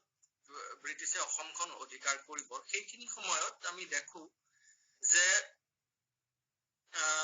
আমি যেতিয়া ঔপনিৱেশিক সময়ৰ অসমীয়া সাহিত্যৰ কথাবোৰ কৈ থাকো বা আলোচনা কৰো এই ঔপনিৱেশিক সময়ৰ সাহিত্যৰ কথা আলোচনা কৰোতে ব্ৰিটিছে কেনেকৈ অসমৰ সম্পদসমূহৰ ক্ষেত্ৰত কিছুমান স্পেচিফিক পলিচি গ্ৰহণ কৰিছিল কিছুমান সম্পদ লৈ পেলাই কিছুমান বেলেগ ধৰণৰ নীতিবিলাক কেনেকৈ গ্ৰহণ কৰিছিল এই কথাবিলাক এই বিভিন্ন ধৰণৰ ৰেফাৰেন্স বিলাক আমি ভাবো থকা উচিত এতিয়া ধৰক 1890 চনত অসমৰ পৰা কিমান কয়লা বাহিৰলৈ গৈছিল বা এই গোটেই দশকটোত আৰু কিমান কয়লা বাহিৰৰ পৰা অসমলৈ আহিছিল তাৰ একাউণ্টছটো যেতিয়া আপুনি চাব তেতিয়াহে ব্ৰিটিছে অসমত ব্ৰিটিছৰ কলনিয়েল নীতি কিমান এগ্ৰেছিভ আছিল কিমান দূৰলৈকে সি গ্ৰাস কৰিছিল এই কথাবিলাক এই ধৰণৰ ডাটাবিলাকে আমাক ক্লিয়াৰ কৰে সেই ধৰণৰ ডাটাবিলাক বা সেই ধৰণৰ সামান্যতম ৰেফাৰেন্সো আমি এই আলোচনাবিলাকত আমি নাই দেখা এতিয়া ধৰক কটনৰ ক্ষেত্ৰত কপাহৰ ক্ষেত্ৰত বা কপাহী বস্ত্ৰৰ ক্ষেত্ৰত ব্ৰিটিছৰ যিটো নীতি আছিল আমি দেখো যে আমাৰ যিখিনি ৰ মেটেৰিয়েলছ আছিল কটনৰ এই গোটেই ৰ মেটেৰিয়েলছ বিলাক ইয়াৰ পৰা বাহিৰলৈ লৈ গৈ বাহিৰত তাৰমানে মানচেষ্টাৰত বা সেই ধৰণৰ জেগাবিলাকত ইষ্ট ইণ্ডিয়া কোম্পানীয়ে নিজে যিখিনি প্ৰডাক্ট কৰিছে সেই প্ৰডাক্টখিনি কটনৰে প্ৰডাক্ট সেইখিনি আনি পেলাই মেনুফেকচাৰ্ড কটনৰ ৰূপত মানে আনি পেলাই আমাৰ বজাৰত বিক্ৰী কৰাৰ যিটো পলিচি এই পলিচিটো এনেকুৱা ধৰণৰ যিবিলাক পলিচিৰ কথা আছে তেতিয়াহে আমি এই যিটো ব্ৰিটিছ শাসনৰ যিটো অভিধান বা ব্ৰিটিছ শাসনৰ যিটো ৰূপ থলুৱা অৰ্থনীতিৰ ওপৰত থলুৱা সমাজৰ ওপৰত থলুৱা মানুহখিনিৰ ওপৰত বা সেইখিনি সময়ৰ গোটেই আহোমে এৰি থৈ যোৱা সমাজ ব্যৱস্থাটোক নতুন ব্যৱস্থা এটাত যে ব্ৰিটিছে সোমোৱালে বুলি আমি কৈ থাকো সেই নতুন ব্যৱস্থাটোৰ স্বৰূপ বা তাৰ ৰূপটো কেনেকুৱা এই কথাখিনি আমি ভালকৈ বুজিবৰ বাবে মই ভাবো এই গোটেই ইনফৰমেশ্যন বিলাক আমাক একান্তই জৰুৰী আপুনি চাব যে কটন ৰ মেটেৰিয়েলছৰ ৰূপত 1890 চনত গৈছিল টোটেল মাউণ্টত পৰিমাণ আছিল 28,659 আৰু তাৰ পৰিৱৰ্তে মেনুফেকচাৰ্ড ৰূপত কিমান আহিছিল 1,43,110 টন এই ইনফৰমেশ্যন বিলাক মেনুফেকচাৰ্ড ৰূপত প্ৰায় 3 গুণ কটন অসমলৈ সেই সময়খিনিত 1890 বা 19বিংশ শতিকাৰ সেই সময়খিনিত আহিছিল তাৰ মানে ব্ৰিটিছ যিটো কলনিয়েল পলিচি এই পলিচি বিলাক কিমান দূৰলৈ তাৰ মানে আমাৰ মানুহে এই যে আমি কৈ থাকো যে আমাৰ সেই ব্ৰিটিছ অহাৰ পিছত আমাৰ স্বাভিমান নাইকিয়া হৈ গৈছিল ব্ৰিটিছ অহাৰ পিছত এটা নতুন ব্যৱস্থাৰ মাজত সোমাবলগীয়া হোৱাৰ আমি আত্মবিশ্বাসহীন হৈ পৰিছিলো এই যে আত্মবিশ্বাসহীন হৈ পৰিলো ব্ৰিটিছ আহিল কাৰণে আমি আত্মবিশ্বাসহীন হৈ পৰিলো নেকি নাই পৰা নিশ্চয় ব্ৰিটিছ আহিল কাৰণে আমাৰ স্বাভিমান নাইকিয়া হৈ গ'ল নেকি 600 বছৰ আমি বেলেগ এটা চিষ্টেমত আছিলো নহয় কি পলিচিৰ কাৰণে এই স্বাভিমান বা এই আত্মসন্মান বোধ নোহোৱা হৈ গৈছিল সেই ধৰণৰ ইনফৰমেশ্যন বিলাক মই ভাবো সাহিত্যৰ বুৰঞ্জীত থকা উচিত যিবিলাক আমাৰ সাহিত্যৰ বুৰঞ্জীত আমি নাই পোৱা এতিয়া সেইখিনি সময়ত টি ইণ্ডাষ্ট্ৰীৰ কথা কলো কয়লা ইণ্ডাষ্ট্ৰীৰ কথা কলো কিমান যে মাইন সেইখিনি সময়ত আপোনাৰ ব্ৰিটিছে মাকুম দিগবৈ এই আনকি নামদাঙতো এই গোটেই অঞ্চলটোত বহুৱাইছিল কেনেকুৱাকৈ কিমান পেট্ৰল অসমৰ পৰা বাহিৰলৈ গৈছিল ইন ৰকফৰ্ড এই ধৰণৰ ইনফৰমেশ্যন বিলাক কিমান চাহ অসমে সেইখিনি সময়ত বাহিৰলৈ পঠিয়াইছিল এই গোটেই ইনফৰমেশ্যন বিলাক আমাক জৰুৰী তেতিয়াহে আমি নতুন ব্যৱস্থা এটাই কেনেকৈ থলুৱা মানুহখিনিক এটা নাজল নাথল অৱস্থাত পেলাইছিল তাৰ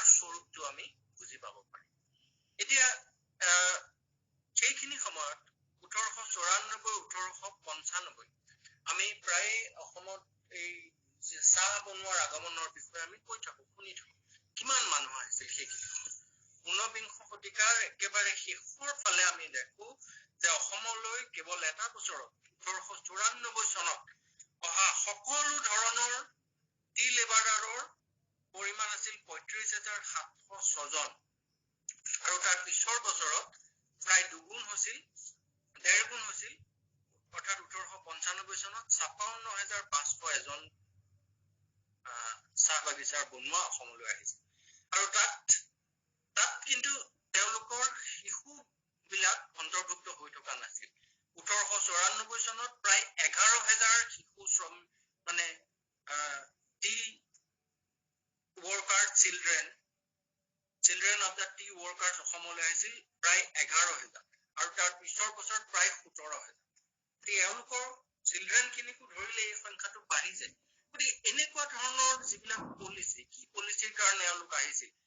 এই ইকনমিক পলিচিটো কি আছিল আৰু কিয় গ্ৰহণ কৰিছিল, এই ইনফৰমেশ্যন বিলাক মই ভাবো সাহিত্যৰ বুৰঞ্জীত আমাক লাগে। তেতিয়াহে সাহিত্যৰ বুৰঞ্জীৰ যিটো এই ধৰক 1905-1906 ইয়াত আমি দেখো যে the amount of revenue earned from opium in the Brahmaputra Valley alone, পুৰমা উপত্যকাৰ কথা বাদ কেৱল ব্ৰহ্মপুত্ৰ ভেলীত কানিৰ পৰা সংগ্ৰহ হোৱা মুঠ ৰাজহৰ পৰিমাণ আছিল কিমান জানেনে? 18,55,580 টকা। ইমানখিনি পৰিমাণৰ ৰাজহ অকল ব্ৰহ্মপুত্ৰ উপত্যকাৰ পৰা সংগ্ৰহ হৈছিল 1905-1906 তাৰপিছত কানিৰ বিৰুদ্ধে আমি ভাৰতীয় জাতীয় কংগ্ৰেছৰ বিক্ষোভ বিলাক আমি দেখো, কিন্তু তাৰ পিছতো 1941 চনতহে এই কানি আইন সম্পূৰ্ণৰূপে বাতিল হয়। তাৰমানে 1941 চনলৈকে up to 1941 এই অপিয়ামৰ যিটো পলিচি, এই পলিচি বিলাক কিবাকৈ নহয় কিবাকৈ ব্ৰিটিছে চলাই ৰাখিছে। এই ধৰণৰ ইনফৰমেশ্যন বিলাক মই ভাবো যদি এই নিৰ্দিষ্ট পিৰিয়ড বিলাকৰ কথা আলোচনা কৰোঁতে আমি সোমোৱাই যাওঁ বা এইবিলাকৰ প্ৰসংগ আমি টানি আনো, তেতিয়া আলোচনাসমূহ মই ভাবো আৰু বেছি গভীৰ হবলৈ বাধ্য। এতিয়া আধুনিকতাৰ আলোচনা প্ৰসংগত আমি যেতিয়া আধুনিক অসমীয়া সাহিত্যৰ কথা আলোচনা কৰো, তেতিয়া আমি দেখা যাওঁ প্ৰায় একেধৰণৰ অনুপস্থিতি আমি লক্ষ্য কৰো। সামন্তীয় গাঁথনিৰ পৰা এটা নতুন অৰ্থনৈতিক আৰু সামাজিক ব্যৱস্থালৈ পৰিৱৰ্তন হবলগীয়া হোৱাৰ বিভিন্ন কথাবিলাক, এটা নতুন মধ্যবিত্ত শ্ৰেণী এটাৰ সৃষ্টিৰ আঁৰৰ কথাবিলাক আৰু নতুন অৰ্থনৈতিক ব্যৱস্থাটোত সোমাই পৰিবৰ পিছতো মানুহৰ মানসিকতাত ৰৈ যোৱা এই সামন্তীয় গাঁথনিৰ যিবিলাক প্ৰমূল্য, এইবিলাকৰ যিটো টনা আজোৰা, এই ধৰণৰ প্ৰসংগবিলাক সাহিত্যৰ বুৰঞ্জীত বিশেষকৈ লেখকসকলৰ আলোচনাৰ ক্ষেত্ৰত যদি আমি এই দৃষ্টিভংগীৰে চাওঁ, তেতিয়াহ'লে কথাবিলাক আৰু বেছি স্পষ্ট আৰু বেছি ইনচাইটফুল বা অন্তৰ্দৃষ্টি সম্পন্ন হ'ব বুলি আমি আশা কৰিব পাৰোঁ। এতিয়া ধৰক ৰমন্যাসিক যুগৰ কথা ক'বৰ পৰত আমি স্বাভাৱিকতেই আমি ৰমন্যাসিক যুগৰ কথা ক'বৰ পৰত আমি ব্ৰিটিছ ইংৰাজ সাহিত্যৰ যিটো প্ৰভাৱ, এই প্ৰভাৱৰ কথা আমি যেন বেছিকৈ এক্সাজাৰেটেডলি আমি যেন আৰোপ কৰোঁ, এনেকুৱা ধৰণৰ হয়। ব্ৰিটিছ সাহিত্যই ইংৰাজ কবি আৰু সাহিত্যিকসকল, ইংৰাজ লেখকসকলে গভীৰভাৱে প্ৰভাৱান্বিত কৰিছিল, সেইটো অনস্বীকাৰ্য। কিন্তু তাৰ আঁৰতো অসমীয়া ৰমন্যাসিকতাৰ আন এক চৰিত্ৰ আছে নেকি, সেইটো কথা। এতিয়া বেজবৰুৱাৰ সময়ত আমি হেমচন্দ্ৰ গুণাভিৰামৰ পৰা বেজবৰুৱাৰ সময়লৈকে আমি দেখো যে অসমীয়া ভাষা সাহিত্যৰ নিৰ্মাণৰ জৰিয়তে, অসমীয়া ভাষা সাহিত্য প্ৰতিষ্ঠাৰ জৰিয়তে, অসমীয়া ভাষা সাহিত্যৰ সৌধ নিৰ্মাণৰ জৰিয়তে এই যে জাতীয়তাবাদী ভাৱ এটাক প্ৰতিষ্ঠা কৰাৰ যিটো প্ৰয়াস, এই প্ৰয়াসটোক সাহিত্যৰ বুৰঞ্জীত যেনেদৰে ইয়াক স্বীকাৰ কৰিব লাগিছিল, সেইখিনি যেন কৰা হোৱাগৈ এতিয়াও নাই। বেজবৰুৱাৰ সময়ত ঔপনিৱেশিক শাসকৰ বিৰুদ্ধে অস্ত্ৰ হাতত তুলি লোৱাতকৈও গুৰুত্বপূৰ্ণ কাম আছিল যে ভাষা আৰু সাহিত্যক প্ৰতিষ্ঠা কৰাৰ জৰিয়তে অসমীয়া মানুহৰ মনলৈ হৃত উদ্যম আৰু আত্মবিশ্বাস ঘূৰাই অনা। যাৰ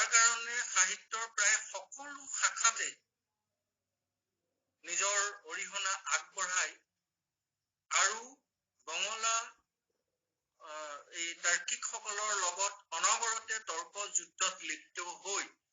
হেমচন্দ্ৰ গুণাভিৰামে আগবঢ়াই অনা ভাষাৰ প্ৰতিষ্ঠাৰ কামটো বেজবৰুৱাই একান্তই নিজৰ কাম বুলি গ্ৰহণ কৰিছে। গতিকে ব্ৰিটিছ খেদাতকৈও তেওঁৰ বাবে গুৰুত্বপূৰ্ণ কাম আছিল এই কাম যে অসমীয়া মানুহৰ ভাষা আৰু সাহিত্যক প্ৰতিষ্ঠাৰ জৰিয়তে তেওঁলোকৰ মনৰ মাজলৈ বাজক দবা বাজক শংখ ব্ৰাজক মৃদং কুল আমাৰ যে লাচিত আছিল জয়মতী আছিল সতী জয়মতী আছিল শংকৰদেৱ আছিল সেই গোটেইখিনি কথা অসমীয়াক সোঁৱৰাই দি অসমীয়াৰ হৃত উদ্যম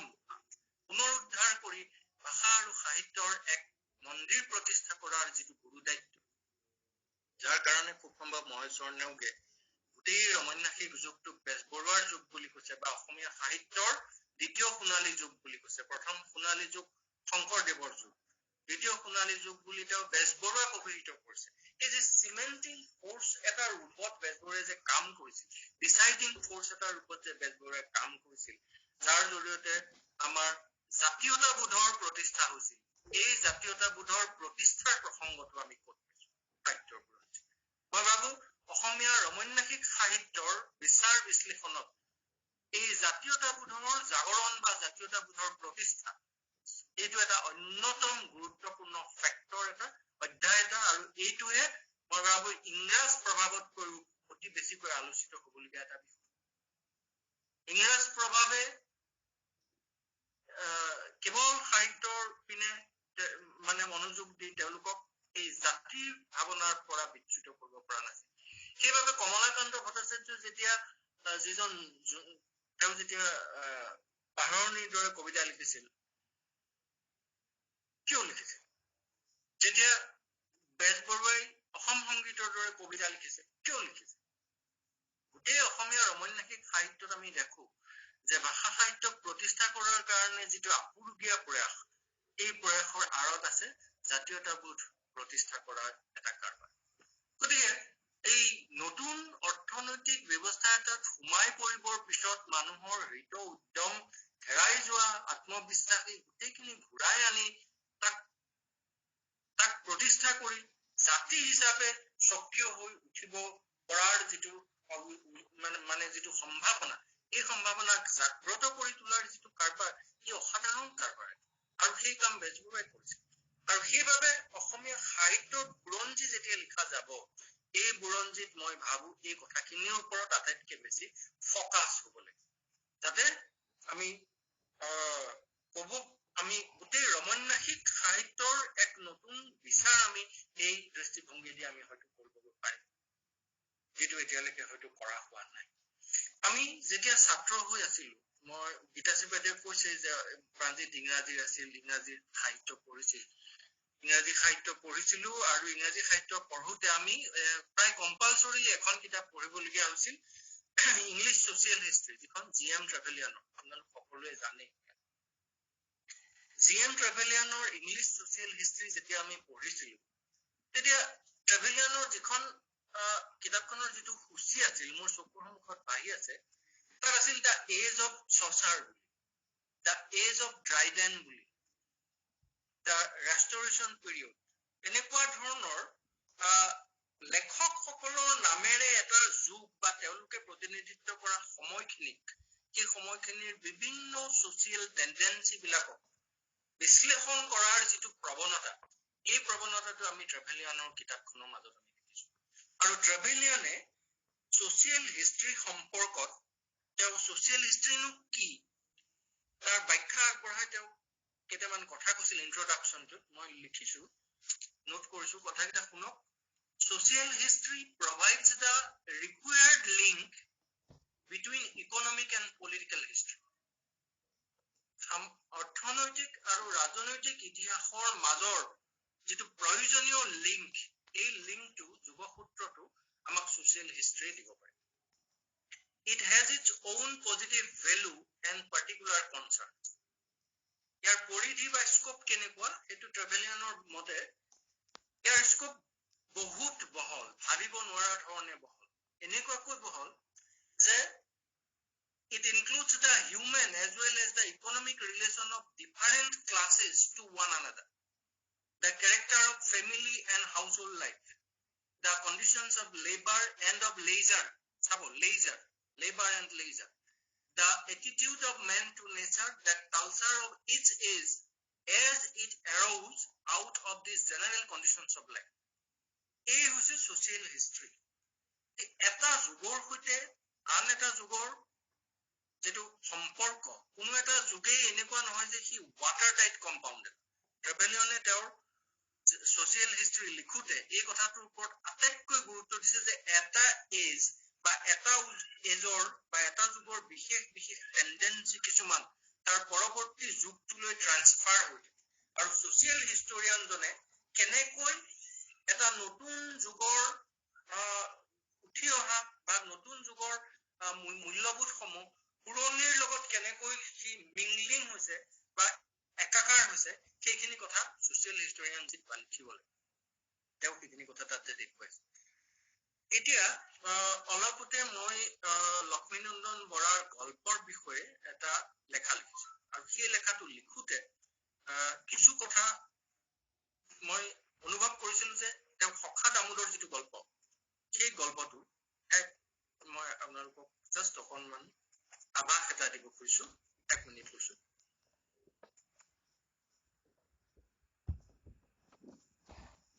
আপোনালোকেতো বিৰক্ত হোৱা নাই চাগে বেছি দীঘল আছে নেকি বাৰু নাই স্যাৰ আপুনি নাই কৰিব পাৰে ঠিক আছে আৰু বেছি সময় নলব বাৰু এতিয়া মই লক্ষ্মীনন্দন বৰাৰ গল্প এটা প্ৰায় সকলোৱে পঢ়া গল্প আমি পঢ়িছো যেটো আছিল সখা দামোদৰ এজন খেতিয়কে তেওঁ বানপানী বিভিন্ন ধৰণৰ এই বিসংগতিত পৰি পেলাই তেওঁ খেতি কাম প্ৰায় 2 বিঘা মাটি তেওঁৰ হাতত থাকিলগৈ আৰু 2 বিঘা মাটিত ঘৰ নচলে কাৰণে তেওঁ গৰুহালো বিক্ৰী কৰি দিলে আৰু নিজে হস্পিটেলৰ কাম এটাত সোমাল আৰু বিহুৰ দিনা এই বিক্ৰী কৰি দিয়া গৰুহাল তেওঁ ঘৰলে বাকি সকলোৱে গৰু নোৱাইছে গৰুক লৈ পেলাই গৰু বিহু পাতিছে আৰু এওঁলোকৰ যে গৰু ছমাহৰ আগত বিক্ৰী কৰি দিছে সেটুক লৈ পেলাই তেওঁলোকৰ দুখ আৰু পিছত আমি দেখিছো যে গল্পটোৰ শেষলৈ গৰুহাল উভতি আহিছে এতিয়া ইয়াত কিছুমান প্ৰসংগ আমি পাইছো যিবিলাক প্ৰসংগ অত্যন্ত গুৰুত্বপূৰ্ণ চাওক যে এসময়ৰ একান্তই কৃষি ভিত্তিক গাঁথনিটো এই একেখিনি মানুহ যিখিনি তেওঁৰ এই খেতিয়কজনৰ একেবাৰে ওচৰ চুবুৰীয়া এই মানুহখিনিৰ মানসিকতালৈ কেনেকৈ পৰিৱৰ্তন আহিছে আৰু অৰ্থকেন্দ্ৰিক মানসিকতাই কিদৰে সৰ্বস্ব স্থানী ধৰিবলৈ আৰম্ভ কৰিছে আমি গল্পটোৰ মাজত এই বতৰাটো আমি পাইছো তাত কিছুমান আমি ৰেফাৰেন্স বা কিছুমান কোটেশন আমি পাইছো যি কোটেশন বিলাকত আমি দেখিছো যে চেঞ্জিং যেটো সিস্টেম এই সিস্টেমটোৱে কেনেকৈ মানুহবিলাকক প্ৰভাৱিত কৰিছে মাটি গল বলদ গল বাৰুকৈ ভেটি উচন নহয় এই ধেৰ লাহন বাপুতা আৰু সৰুমন কেইটামান চৰিত্ৰ কম কষ্টত দিন নিওৱা নাই খেতিৰ সিহঁতকো নেওছিলে লাহনে মথাউৰিত খাটিছে সৰুমনে দলঙত ৰং লগোৱা কাম এটা পাইছে চাব নতুন ব্যৱস্থা এটাৰ ভিতৰত মানুহখিনিৰ অৱস্থা কেনেকুৱা হৈছে পুৰণি গাঁথনিটোৰ মানুহখিনিৰ অৱস্থা কেনেকুৱা হৈছে হৰি কথা কৈ ফুৰা বেচেৰা বাপুতাই ঘৰে ঘৰে ডিডিটি ছটিয়াই ফুৰে দেশকাল আৰু উপলি মানুহবোৰেও আচম্বিতে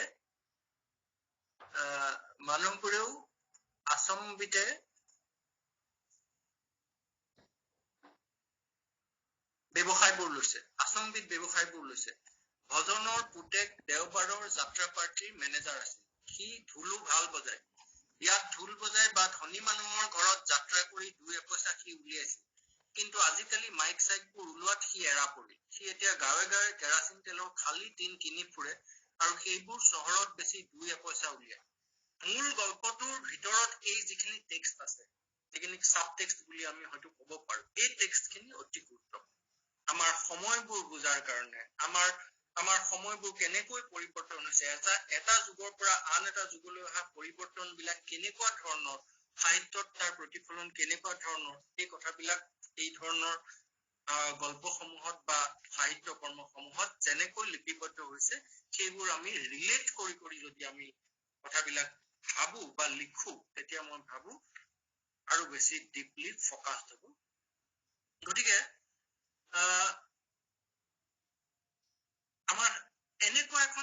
এন্থ্ৰপলজিৰ আমাক আচলতে আৱশ্যক, য'ত অসমৰ ছচিয়েল হিষ্ট্ৰী অৱলোকন হ'ব বা ছচিয়েল হিষ্ট্ৰীটো য'ত লিখা হ'ব। অসমীয়া মানুহৰ ইতিহাস এখন লিখা হৈছে। শ্ৰদ্ধেয় নগেন শইকীয়া ছাৰে অসমীয়া মানুহৰ ইতিহাস নামৰ এখন বৃহৎ আকাৰৰ কিতাপ এখন তেখেতে লিখিছে, কিন্তু সেইখন অসমৰ ছচিয়েল হিষ্ট্ৰী নহয়। অসমৰ ছচিয়েল হিষ্ট্ৰী এখন এতিয়ালৈকে লিখা হোৱা নাই, আৰু অসমৰ ছচিয়েল হিষ্ট্ৰী এখন যেতিয়া লিখা হ'ব, কেনেকৈ লিখা হ'ব উইথ মানে dispassionate intellectual curiosity লিখিব লাগিব, যিটো হয়তো এটা টিমৰ কাম হ'ব পাৰে, গ্ৰুপ ৱৰ্ক এটা কাম হ'ব পাৰে। গতিকে সেই অতি নৈব্যক্তিকভাৱে including all political, economic and cultural currents and cross currents, যদি আমি লিখো, তেতিয়া মই ভাবো সাহিত্যৰ ইতিহাসৰ এই যুগ বিভাজনৰ বিভিন্ন কথাবিলাক, তাৰ আঁৰৰ কথাবিলাক বা সাহিত্যিকসকলৰ আঁৰৰ বা তেওঁলোকৰ বিষয়বস্তু বা তেওঁলোকৰ আংগিকগত কিছুমান কথা আমি ভালকৈ বুজিবলৈ সক্ষম হ'ব। শেষ কৰো আৰু এটা যুগৰ শেষত মই আৰু এটা বিশেষ প্ৰসংগলৈ আপোনালোকৰ দৃষ্টি আকৰ্ষণ কৰিব খুজিছো যে এটা যুগৰ নিৰ্দিষ্ট মুখ্য সাহিত্যিকসকলৰ আলোচনা এটা যুগৰ নিৰ্দিষ্ট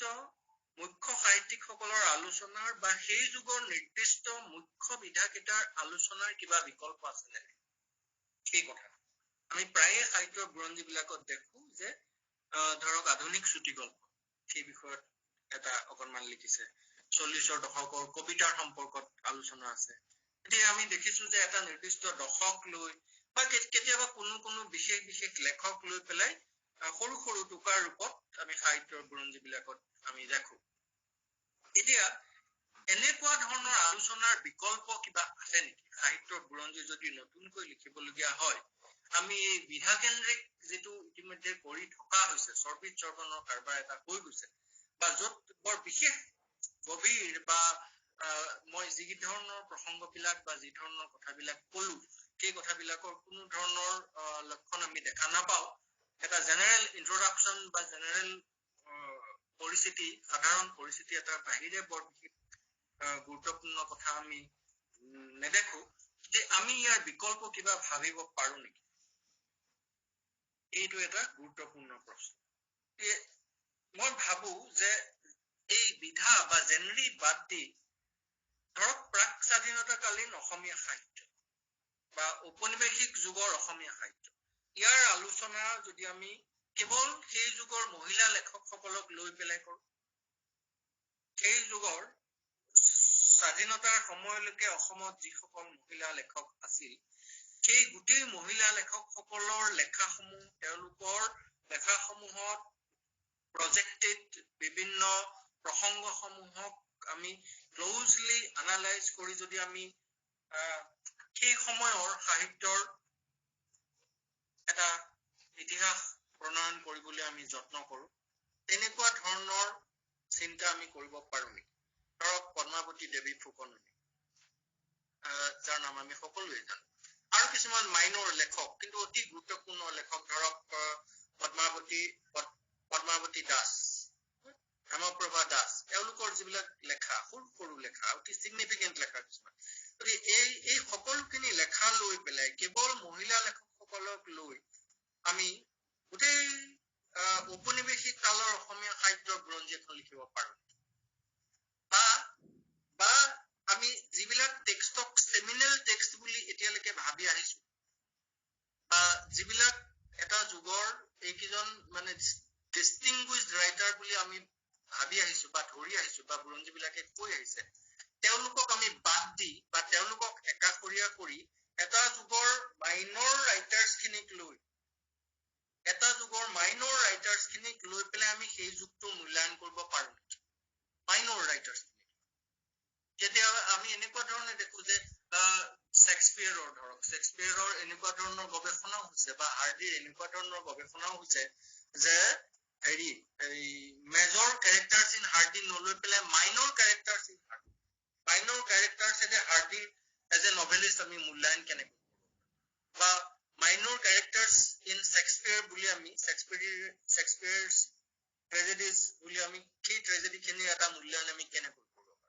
গতিকে এটা যুগ যেতিয়া আমি লওঁ, ধৰক অসমীয়া ৰমন্যাসিক যুগটো জোনাকীৰ পাতত যিসকলে লিখিছিল সেই গোটেই লেখকসকল যিখিনিৰ নাম আমি প্ৰায়ে শুনো, তেওঁলোকৰ বাহিৰে যিখিনি মাইনৰ ৰাইটাৰ্ছ আছিল, মাৰ্জিনেল বুলি মই নকওঁ, এই মাৰ্জিনেল এই মাইনৰ ৰাইটাৰ্ছ খিনিক লৈ পেলাই আবাহন যুগ, গল্পৰ যুগ বুলি আমি সদায় কৈ থাকো। গতিকে যিখিনি আমাৰ বাকী গল্পকাৰ, তেওঁলোকৰ আৱৰ্ততে আমি সদায় আলোচনাখিনি কৰি আহিছো। কিন্তু আবাহনৰ পাতত যিসকলে এটা বা দুটা গল্প লিখিছে, সেই গল্পকাৰসকল বা সেই লেখকসকলক লৈ পেলাই সেই যুগটো মূল্যায়নৰ প্ৰয়াস আমি কৰিব পাৰো। সেই যুগটোক তেওঁলোকে কেনেকৈ ৰিপ্ৰেজেণ্ট কৰিছে, তেওঁলোকৰ ৰিপ্ৰেজেণ্টেশ্যনত সেই যুগটোৰ বিভিন্ন আৰ্থিক, পলিটিকেল, এই যিবিলাক আমি কালচাৰেল টেণ্ডেঞ্চি বিলাক, এই কাৰেন্টছ এণ্ড ক্ৰছ কাৰেন্টছ বিলাক ৰিপ্ৰেজেণ্ট হৈছে নে নাই, যদি হৈছে কেনেকৈ হৈছে, এনেকুৱা ধৰণৰ আলোচনাবিলাক আমি কৰিব পাৰো নেকি? গতিকে এই আন কেতিয়াবা আপুনি চাব, আবাহনক আমি গল্পৰ যুগ বুলি কৈছো, আবাহন গোটেইটো যেন গল্পৰ যুগ, ৰামধেনু অহাৰ লগে লগে ৰামধেনু গল্প আৰু উপন্যাসৰ সময় বুলি আমি কৈছো। এই কোনোবা এটা যুগক আমি এনেকুৱাকৈ মাৰ্কা মাৰি দিছো যে সেই যুগটো এটা নিৰ্দিষ্ট বিধাৰ যুগ। তেতিয়াহ'লে বাকী যিবিলাক পেৰিফেৰেল জেনাৰিজ বিলাক আছে, এই পেৰিফেৰেল জেনাৰিজ বিলাক এটা নিৰ্দিষ্ট পাৰ্টিকুলাৰ যুগৰ, এই পেৰিফেৰেল জেনাৰিজ বিলাকক লৈ পেলাই আমিতো আলোচনা কৰা নাই। সেই যুগটোকতো এই পেৰিফেৰেল জেনাৰি বিলাকেও ৰিপ্ৰেজেণ্ট কৰিব পাৰে একেই ষ্ট্ৰংলি। সেই আলোচনাটো বা সেই প্ৰয়াসটো আমি কৰিব পাৰো। গতিকে এনেকৈ কিছু নতুন চিন্তা বা নতুন ভাৱনা, মই ভাবো যদি অসমীয়া সাহিত্যৰ নতুন ইতিহাস এখন প্ৰণয়ন কৰিবলগীয়া হয়, এনেকুৱা ধৰণৰ ভাৱনাবিলাক আমাক লাগিব। এই একেবাৰে শেহতীয়া যিখিনি সময়, ধৰক 1991 পৰা এই সময়খিনিটো সাংঘাতিক জটিল সময়। এই সময়খিনিৰ সাহিত্যৰ যেতিয়া আমি আলোচনা কৰিম, তেতিয়া আমাৰ যিটো আপুনি এতিয়া সকলোৱে নিজৰ নিজৰ অভিজ্ঞতাত এটা কথা দেখিছে যে গাঁও বিলাক কেনেকুৱা ধৰণে, গীতাশ্ৰী বাইদেৱে কৈছিল যে কথামানৱীৰ ৰূপকথা প্ৰাণজিতে লিখিছিল, সেই গাঁওখন এতিয়া নাই। কথামানৱীৰ ৰূপকথাৰ যিখন গাঁও, এই গাঁওখন এতিয়া কেৱল সোঁৱৰণি, এইটো ৰূপকথা যেন হৈ গৈছে। গতিকে এই যিটো ৰূপকথা, এই ৰূপকথাটো চেঞ্জ কৰাৰ আঁৰৰ যিবিলাক ইকনমিক, পলিটিকেল, কালচাৰেল যিবিলাক ফেক্টৰ্ছ, এই ফেক্টৰ্ছ বিলাক, এই পৰিপ্ৰেক্ষিত বিলাক আমি কেনেকৈ আনিব পাৰো, কেনেকৈ সেইবিলাকক আমি নিৰ্মূলকৈ চাব পাৰো, এই ফেক্টৰ্ছ বিলাক কেনেকৈ আমি দেখুৱাব পাৰো, কেনেকৈ how they are at work in making the literature of the most contemporary times, এই প্ৰসংগবিলাক আমি কেনেকৈ চিন্তা কৰিব পাৰো। এই কথাবিলাক এই সময়খিনি আপুনি চাওক, 90ৰ পৰা আৰম্ভ কৰি এই সময়খিনি গুপ্ত হত্যাৰ সময়, এই সময়খিনি এই বিভিন্ন জাতি জনগোষ্ঠী সমূহৰ যিটো আত্মৰক্ষাৰ যিটো অস্তিত্ব ৰক্ষাৰ যিটো প্ৰসংগ, এই প্ৰসংগৰো সময়, এই সময়খিনি প্ৰব্ৰজনৰ ৰাজনীতিৰো সময়, এই সময়খিনি বিভিন্ন এই ধৰণৰ ঘটনা পৰিঘটনাবিলাক হৈছে। গতিকে আমাৰ সাহিত্যক স্বৰূপ যদি, শেহতীয়া সাহিত্যৰ স্বৰূপ যদি আমি বুজিব লাগে, তেতিয়াহ'লে এই ঘটনা পৰিঘটনাবিলাকক পৰিহাৰ কৰি আমি নোৱাৰো। সেইবাবে এনেকুৱা প্ৰসংগবোৰ আমাৰ মেইন ষ্ট্ৰীম হিষ্ট্ৰীত সযতনে এৰাই চলা হৈছে। ধৰক অসমত হোৱা বিভিন্ন কৃষক বিদ্ৰোহ বিলাক, যিবিলাক কৃষক বিদ্ৰোহৰ পক্ষে বা এই সশস্ত্ৰ যিবিলাক দলীয় প্ৰয়াস স্বাধীনতাৰ পিছতো আমি যিখিনি দেখো, এই গোটেই প্ৰয়াসবিলাক, এইবিলাকৰ সম্পৰ্কত যিবিলাক মেইন ষ্ট্ৰীম হিষ্ট্ৰীত আমি নাপাওঁ, সেই মেইন ষ্ট্ৰীম হিষ্ট্ৰীয়ে নোকোৱা যিবিলাক কথা, সেই মেইন ষ্ট্ৰীম হিষ্ট্ৰীয়ে ঢুকি নোপোৱা যিবিলাক আমাৰ ছচিয়েল ৰিয়েলিটিজ, ইকনমিক ৰিয়েলিটিজ, এই গোটেই সমূহ টানি আনি আমি নতুন বুৰঞ্জী এখন ৰচনা কৰাৰ কথা ভাবিব লাগিব। এতিয়া মই কৈ দিওঁ, আৰু মই আচলতে এই কিছু দিনৰ পৰা এই কথাবিলাক অকণমান চিন্তা ভাৱনা কৰো, কিন্তু কৰি বৰ বিশেষ আগুৱা বুলি আৰু হেৰি নহয়, সময় সুবিধা বা মানুহ নাপাওঁ গতিকে আমি ভাবো যে যদি আমি লগ হওঁ যিসকল মানুহে আমি কাম কৰিব পাৰো কাম কৰাৰ আমাৰ ইচ্ছা তেতিয়া আমি এখন নতুন বুৰঞ্জী প্ৰণয়নৰ ক্ষেত্ৰত বিভিন্ন নতুন ধৰণে আমি কাম আগবঢ়াব পাৰো আৰু সেই প্লেটফৰ্মখন যদি আজিৰ এই ৱেবিনাৰখনে সামান্যতম হলেও সেই প্লেটফৰ্মখনলৈ অৰিহণা যোগাব পাৰে মই ভাবো এই সময়খিনিৰ আপোনালোকে যে ইমান ধৈৰ্য ধৰি বহি মোৰ কথা শুনি আছে গতিকে এইখিনিৰ মানে সাৰ্থকতা এটা হ'ব মই সকলোলৈকে পুনৰ নমস্কাৰ জনাইছো আৰু ধন্যবাদ জ্ঞাপন কৰিছো ধন্যবাদ আপোনাক নতুন চিন্তাৰ দুৱাৰ মুকলি কৰা বক্তব্য সুন্দৰ বক্তব্য মানে আপোনাক ধন্যবাদ দিবলৈ শব্দ নাই ইমান সুন্দৰ ইমান তথ্য পাতিৰে সৈতে বক্তব্যটো আপুনি আগবঢ়ালে ইমান মনোগ্ৰাহীকে আমি উপকৃত হৈছো যিমানখিনি আছো গোটেইখিনিয়ে উপকৃত হৈছো এটাই দুখ লাগিছে মোৰ এতিয়াও যে এই বক্তব্যটো যদি আমি ইউটিউবত দিব পাৰিলোহেঁতেন যদিহে আমি ৰেকৰ্ডিং কৰি থব পাৰিলোহেঁতেন বহুত কামত আহিলেহেঁতেন বৃহত্তৰ স্বাৰ্থত এইটো ৰাখিব পাৰিলোহেঁতেন কিন্তু আপোনালৈ অনুৰোধ জনাইছো যে যিখিনি তথ্য পাতিৰে সৈতে আপুনি আপোনাৰ বক্তব্যটো আগবঢ়ালে সেইখিনিৰে আপুনি নিশ্চয় লিখিব আৰু সেইটো লিখিত ৰূপত বহুতেই পাব সকলোৱে পাব সেই অনুৰোধ এটা ৰাখিছো আপোনালৈ এটা সঁচাকে এটা নতুন বিষয় আমি ভবা নাছিলো যে এনেকুৱা বিষয়ত আমি ৱেবিনাৰ পাতিম কিন্তু বিষয়টো যেতিয়া আপুনি ক'লে যে এনেকুৱা বিষয়টো পাতিব পাৰি দুটামান অপশ্যনৰ কথা আমাৰ মাজত আছিল এই বিষয়টো আমি সঁচাকৈ সকলোৱে ভাল পাইছিলো আজি শুনি আৰু বেছি ভাল পালো আমি এতিয়া মই চাট বক্সত নিশ্চয় বহুকেইটা প্ৰশ্ন আছে মন্তব্য আছে আমাৰ আজিৰ গোটেই প্ৰযুক্তিগত দিশটো যিজনে চাইছে আমাৰ প্ৰাক্তন ছাত্ৰ বিবিয়ান অৰ্ণৱ শৰ্মা তেওঁ এতিয়া SP দেউৰা কলেজৰ অসমীয়াৰ অধ্যাপক অৰ্ণৱ শৰ্মাক মই অনুৰোধ জনাইছো সেই প্ৰশ্নবিলাক বৰা ছাৰলৈ যাতে আগবঢ়াই দিয়ে বা মন্তব্যও দুই এটা যিবোৰ আছে সেইবোৰ বৰা ছাৰলৈ আগবঢ়াই দিবলৈ মই অৰ্ণৱক অনুৰোধ জনাইছো বাইদেউ ধন্যবাদ ইমান দেৰি এটা সাৰুৱা বক্তৃতাৰে আমাক উপকৃত কৰাৰ বাবে প্ৰাঞ্জিত বৰা ছাৰক ধন্যবাদ জনাইছো ছাৰ চাট বক্সত দুটামান প্ৰশ্ন আহিছে মই দেখিছো হয় প্ৰশ্ন মই দেখিছো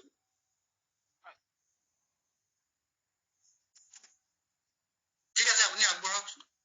কমেণ্টটো আছে প্ৰসংগও আছে কমেণ্টটো আছে আৰু দুটামান প্ৰশ্নও আছে মই প্ৰথমতে ৰঞ্জন দত্তই যিটো প্ৰশ্ন অৰ্ণৱ তুমি ওলাই লোৱাচোন অকমান ভিডিঅ'ৰ সৈতে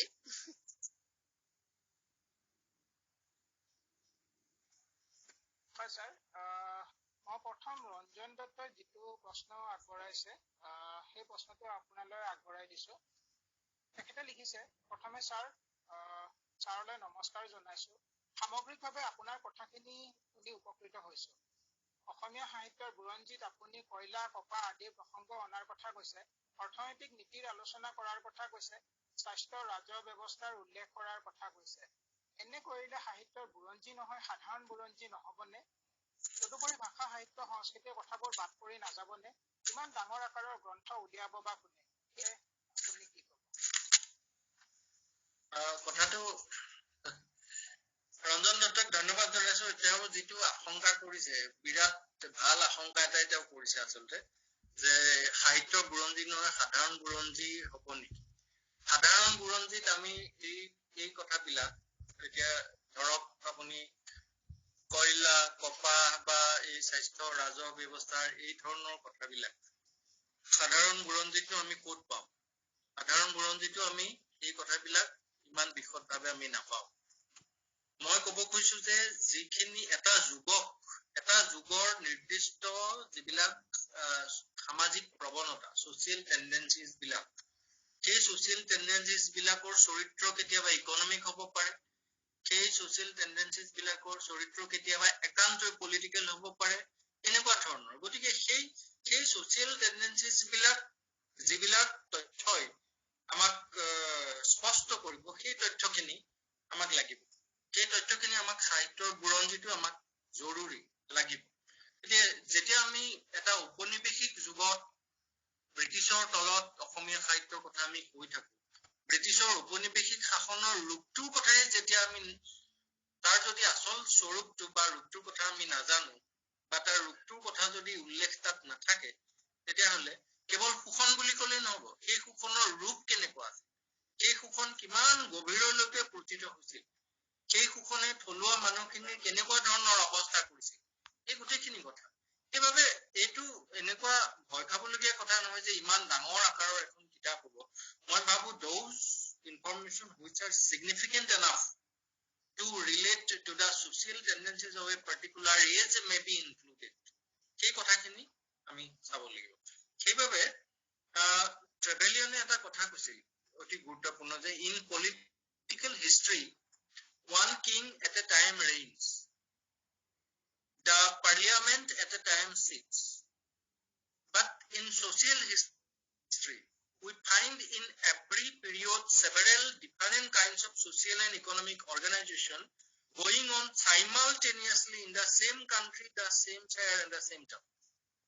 গতিকে এইটো যিটো কন্টিনিউৱেশ্যনৰ যিটো প্ৰচেছ এটা যুগৰ পৰা আন এটা যুগলৈ একেটা যুগৰ মাজতে বিভিন্ন ধৰণৰ several different kinds of social and economic organization যেনেকৈ এক্টিভ হৈ থাকে সেই কথাখিনি আমি স্পষ্ট হোৱাটো মোৰ আসলতে ক'বলগীয়া আৰু সেইবাবে অসমীয়া সাহিত্যৰ ইতিহাসৰ অভাৱ আসলতে নাই ইতিহাস আছেই কিন্তু অসমীয়াৰ এখন ছ'চিয়েল হিষ্ট্ৰী সেই ছ'চিয়েল হিষ্ট্ৰী এখন য'ত সাহিত্য ৰিলেট হৈ থাকিব তাৰ অভাৱ আমাৰ নহ'বলৈ বাকী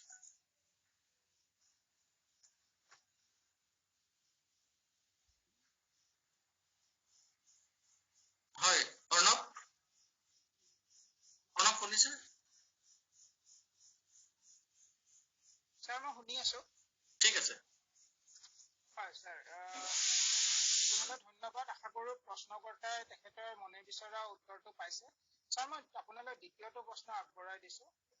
ৰূপম দাস ডাঙৰীয়াই আপোনালৈ প্ৰশ্নটো আগবঢ়াইছে তেখেতে লিখিছে স্যাৰ আপুনি যি দৃষ্টিভংগীৰে অসমীয়া সাহিত্যৰ ইতিহাস প্ৰণয়নৰ প্ৰসংগ অৱতাৰণা কৰিছে সেই ধৰণে কোনো লেখা বা চিন্তা চৰ্চা প্ৰবন্ধ পুথি প্ৰণয়ন আদি হৈছে নে খুব সম্ভৱ একেবাৰে এটা প্ৰবন্ধও হোৱা নাই তেখেতে আকৌ লিখিছে এই ধাৰণাৰে ভাৰতবৰ্ষৰ অন্য কোনো ভাষা সাহিত্যত ইতিহাস প্ৰণয়ন হোৱাৰ উদাহৰণ আছে নেকি বা আপোনাৰ জ্ঞাত হলে জানিব মন গৈছে আচলতে দুটা প্ৰশ্ন সুধিছে গতিকে আপোনালৈ প্ৰশ্নটো আগবঢ়াই দিছো ঠিক আছে থেংক ইউ এই খুব সম্ভৱ একেবাৰে এটা প্ৰবন্ধও হোৱা নাই কথাটো তেনেকুৱা নহয় আচলতে মই যিটো দৃষ্টিভংগীৰে সাহিত্যৰ ইতিহাস প্ৰণয়নৰ কথা মই কৈছো সেই ধৰণৰ মানে সেই ইতিহাসক চুই যোৱা ধৰণৰ লেখা চিন্তা চৰ্চা প্ৰবন্ধ এই ধৰণৰ কাম কিছু ইতিমধ্যে হৈছে সুকীয়াকৈ হৈছে আৰু এটা যুগক কেন্দ্ৰ কৰি কিছু লেখকক কেন্দ্ৰ কৰি বা এছোৱা নিৰ্দিষ্ট সময়ক কেন্দ্ৰ কৰি এনেকুৱা ধৰণৰ প্ৰবন্ধ ৰচনা হলেও আমি সাহিত্যৰ ইতিহাস এখন পূৰ্ণাংগ ৰূপত যিটো ৰূপত আমি পাওঁ তেনেকুৱাকৈ আমাৰ ইয়াত কাম হোৱা নাই আৰু মই ইতিমধ্যে ভাৰতৰ কথা মই ক'ব নোৱাৰো মোৰ ইমান জ্ঞান নাই কিন্তু ইংলেণ্ডত আমি এনেকুৱা ধৰণৰ ইতিহাস ইংৰাজী সাহিত্যৰ ইতিহাস আমি কেইবাখনৰ কথা আমি জানো মই ইংলিছ ছ'চিয়েল হিষ্ট্ৰীৰ কথাটো ক'লোৱেই তাৰ বাহিৰেও এলবাৰ্টৰ যিখন হিষ্ট্ৰী অফ ইংলিছ লিটাৰেচাৰ আছে সেইখনটো আছেই আৰু এখন ইতিহাস মই নামটো পাহৰিলো তাত মই এটা কথা মোৰ মনত পৰিছে কাৰণে কৈছো যে তেওঁ ইংৰাজী সাহিত্যৰ প্ৰথম তৰংগৰ ৰমন্যাসিক সাহিত্যৰ কথা ক'বলৈ যাওঁতে তেওঁ প্ৰায় 25-30টামান পৃষ্ঠা ৰমন্যাসিক অৰ্থাৎ প্ৰথম স্তৰৰ ইংৰাজী ৰমন্যাসিক কবিতা আৰ্লি 19th centuryৰ ইংলিছ ৰোমান্টিক পোয়েট্ৰিৰ কথা ক'বলৈ যাওঁতে first 30 to 35 pages were attributed only to the discussion of two words, democracy and social reform, which swept away the whole 19th century England. But in 19th century Englandok হোৱাই যোৱা democracy আৰু social ৰিফৰ্মছৰ প্ৰায় 35 পৃষ্ঠাৰ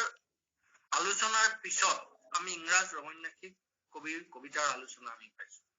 গতিকে এই দুটা idea IDL গণতন্ত্ৰ আৰু সমাজ সংস্কাৰৰ যিখিনি কথা এই 19 শতিকাৰ এই দুটা প্ৰসংগ কেনেকৈ ৰোমান্টিক কবিতাৰ 19 শতিকাৰ ইংৰাজ ৰোমান্টিক কবিতাৰ প্ৰেৰণা আছিল সেই কথাখিনি আমি তাত দেখোঁ গতিকে এই ধৰণৰ যিটো প্ৰৱণতা এই প্ৰৱণতাৰে আমি কাম কৰিব বুলি স্যাৰ আপোনালৈ ধন্যবাদ আশা কৰোঁ প্ৰশ্নকৰ্তাই তেখেতৰ উত্তৰটো পাইছে স্যাৰ কমেণ্ট বক্সত আৰু আপোনাৰ হাৰুৱা বক্তব্য সম্বন্ধে দুটামান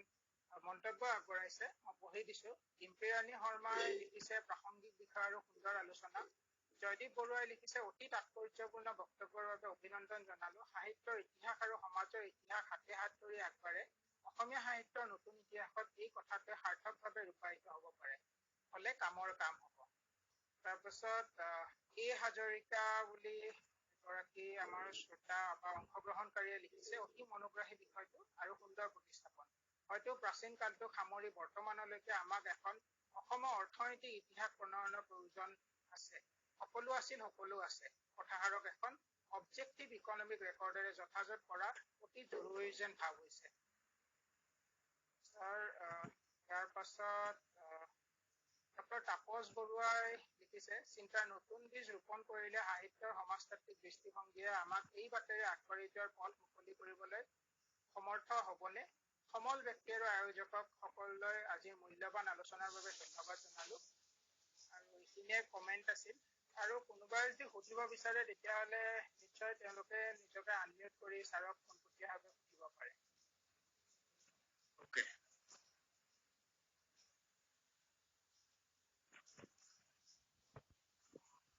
কোনোবাই নমস্কাৰ মই বিজয় কৃষ্ণ দলে ছাৰ শুনা পাইছে বিজয় ভালে আছা ভালে আছো ছাৰ মই শুৱালকুছি মহাবিদ্যালয়ৰ সহকাৰী অধ্যাপক মই অলপ অনাধিকাৰ প্ৰৱেশ কৰিছো বিষয়টোৰ প্ৰতি সদিচ্ছা আছে কাৰণে মই হেল্ল' ছাৰ হয় শুনিছো ছাৰক মই প্ৰথমে ধন্যবাদ জনাইছো এই বিষয়টোৰ সম্পৰ্কত তত্ত্বগধুৰ যিখিনি ব্যাখ্যা আগবঢ়ালে মই ছাৰৰ সৈতে একমত আৰু ছাৰৰ কথাখিনিৰ ফালৰ পৰা মই দুটামান কথা সংযোগ কৰিব বিচাৰিছো এতিয়ালৈকে আমি যিখিনি বুৰঞ্জী পাইছো অসমীয়া সাহিত্যৰ বুৰঞ্জী আৰু সেই একেবাৰে এবিলাকে ছটা খণ্ডত যিখিনি বুৰঞ্জী ৰূপায়ণ কৰিছে আমাৰ বুৰঞ্জী প্ৰণয়নৰ ক্ষেত্ৰত বহুখিনি দুৰ্বলতা আছে বা বুৰঞ্জী আমাক বহুত লাগে অসমীয়া সাহিত্যৰ বুৰঞ্জী যিমান লিখিব পাৰে সিমানেই আমাৰ সমৃদ্ধ হ'ব ভাষা সাহিত্য বা অসমৰ যি প্ৰেক্ষাপট বা অসমৰ ক্ষেত্ৰত আমাৰ বুৰঞ্জী যিমান হয় সিমানেই ভাল হয় বুলি ভাবো কিন্তু কথাটো হ'ল আমাৰ বুৰঞ্জী প্ৰণেতাসকলৰ যি দৃষ্টিভংগী সেই দৃষ্টিভংগীখিনি আমাৰ বহু ক্ষেত্ৰত কিছুমান দুৰ্বলতা আছে বা সেই দুৰ্বলতাটোক আমি কি ধৰণে গ্ৰহণ কৰিম বা প্ৰতিটো যুগৰ সাহিত্যৰ যি পটভূমি নিৰ্মাণৰ ক্ষেত্ৰত জড়িত থকা কাৰক আৰু কাৰণবোৰ সেই কাৰক আৰু কাৰণবোৰ প্ৰকৃততে সেইটোৱে এটা ধৰাতল বা সেই তাক আধাৰ কৰিয়েই সাহিত্য মানে গতি লাভ কৰে এতিয়া প্ৰতিটো যুগৰ সাহিত্যৰ পটভূমি আছে সাহিত্যৰ কি বুলি কয় কাৰক বা কাৰণ কিছুমান জড়িত হৈ আছে সেই কাৰক কাৰণবোৰ আমাৰ সাহিত্যৰ বুৰঞ্জী প্ৰণেতাসকলে কিমান গুৰুত্ব দিছে বা বহু ক্ষেত্ৰত এনেকুৱা লাগে যে অসমীয়া সাহিত্যৰ বুৰঞ্জী মানে কেৱল অসমীয়া সাহিত্য চৰ্চাকাৰীসকলে ৰচনা কৰা ৰচনাৱলীৰ বিৱৰণ যেন লাগে আপুনি সেই কথা কিছু বাওপকীয়াকে কথাখিনি কৈছে আৰু তেনে ক্ষেত্ৰত আমাৰ সমস্যা হয় যে সাহিত্য কেৱল সাহিত্যৰ মাজতে সোমাই থকাটোৱেই উচিত হ'ব নে আমাৰ সমাজ অৰ্থনীতি বা ৰাজনৈতিক প্ৰেক্ষাপটটো আমি যদি সাহিত্যৰ মাজত আমি কৰিব পাৰো তাক লৈ আমি আলোচনা কৰিব পাৰো তেতিয়াহ'লে আমাৰ বহুত উপকৃত হ'ব যেন লাগে আৰু অসমীয়া সাহিত্যৰ বুৰঞ্জী প্ৰণয়নৰ ক্ষেত্ৰত সীমাবদ্ধতা বা প্ৰত্যাহ্বানবোৰ কি এই কথাও আমি চাব লাগিব সেই সীমাবদ্ধতা আৰু প্ৰত্যাহ্বানবোৰ চালি জাৰি চোৱাৰ পিছত তাৰ পৰা আমাৰ কি আউটকাম ওলাব বা সেইখিনিৰ পৰা আমি কি বস্তু একেবাৰে এৰাই চলিব পাৰিম বা কিছুমান নোৱাৰিব পাৰো বা বিশিষ্ট অসমীয়া সাহিত্যৰ বিশিষ্ট লেখক সাহিত্যিকসকলে তেওঁলোকৰ সমসাময়িক সমাজ অৰ্থনীতি বা যি ৰাজনৈতিক প্ৰেক্ষাপটটোক তেওঁলোকে কি দৃষ্টিভংগীৰে গ্ৰহণ কৰে বহু ক্ষেত্ৰত আমাৰ যুগৰ পৰা কথাটো কৈছে, আদি যুগৰ কথা কৈছো বা প্ৰাক শংকৰী যুগৰ কথা কৈছো, এই প্ৰাক শংকৰী যুগৰ সেই চেণ্টিমেণ্টটোৱে যেন আমাৰ মাজত এতিয়াও আছে, চলি আছে, যে ৰজাসকলে আদেশ দিলেহে সাহিত্য চৰ্চা কৰিব বা এটা এটা সীমাবদ্ধতাৰে যে সাহিত্যিকসকলে সাহিত্য চৰ্চা কৰে আৰু সেই সীমাবদ্ধতাটোৰ পৰা ঊৰ্ধলৈ গৈ তেওঁলোকে যে সাহিত্য চৰ্চা কৰিব নোৱাৰে, তাৰ কাৰণেই নেকি আমাৰ সাহিত্যবোৰ যে কেৱল একঘেয়ামী বা কেৱল সেই আমাৰ যিখিনি প্ৰেক্ষাপটবোৰ বা পটভূমিবোৰ বা কাৰক আৰু কাৰণবোৰে যিবোৰ ইন্ধন যোগায় সাহিত্য, সেই সাহিত্যবোৰক ইন্ধন যোগোৱা সেই কাৰক কাৰণবোৰক আমি কিয় ওলাই কৰিছো আজি, কিয় সেইখিনিক আমি গুৰুত্ব দিব পৰা নাই। তাৰ ফলত আমি কেৱল কেইটামান সাহিত্যৰ যুগ বিভাজনৰ লগতে আমি আজি একবিংশ শতিকাটো আমি কেৱল 80 দশকৰ কথাই কৈ আছো, যুদ্ধোত্তৰ যুগৰ পিছৰ এছোৱা সময়ৰ কথাই কৈ আছো, তাৰ পিছৰ খিনি আমি কেনেধৰণে চাব পাৰো, আপুনি সেইখিনি কথা প্ৰত্যাহ্বান বা সম্ভাৱনাৰ কথাটো কৈছেই। গতিকে মই ভাবো আমাৰ প্ৰতিগৰাকীয়ে বা ভাষা সাহিত্যৰ লগত জড়িত থকা মানুহবোৰে সেই ক্ষেত্ৰত ভাবিব লাগে। আপুনি সেই কথাও কৈছে যে টিম ৱৰ্কৰ কথা কৈছে, আৰু এইটো এজন মানুহে কৰা কাম নহয় বা এগৰাকী মানুহে কেৱল এখন লিষ্ট এখনহে উলিয়াই দিব পাৰিব বা কেৱল বাট এটাহে কাটি দিব পাৰিব, কিন্তু সেই বাটটোক অধিক পৰিমাণে মুকলি কৰিবলৈ বা প্ৰসাৰিত কৰিবলৈ হলে আমি নিশ্চয় এটা টিম ৱৰ্ক বা এটা বহু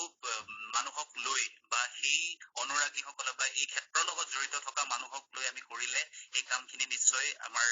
বহু কথা ওলাব আৰু বহু দৃষ্টিভংগী ওলাই পৰিব বুলি মই ভাবো, মোৰ অনুভৱটো সেইটোৱেই। গতিকে পুনৰ আপোনাক ধন্যবাদ জনাইছো আৰু মই বি বৰুৱা কলেজৰ সকলোকে ধন্যবাদ জনাইছো। ৰঞ্জনে মোক সেইখিনি সুযোগ দিয়াৰ কাৰণে তেখেতে মোক লিংকটো দিলে আৰু মই আৰম্ভণিতে কৈছো অনাধিকাৰ প্ৰৱেশ কৰিলো। ধন্যবাদ।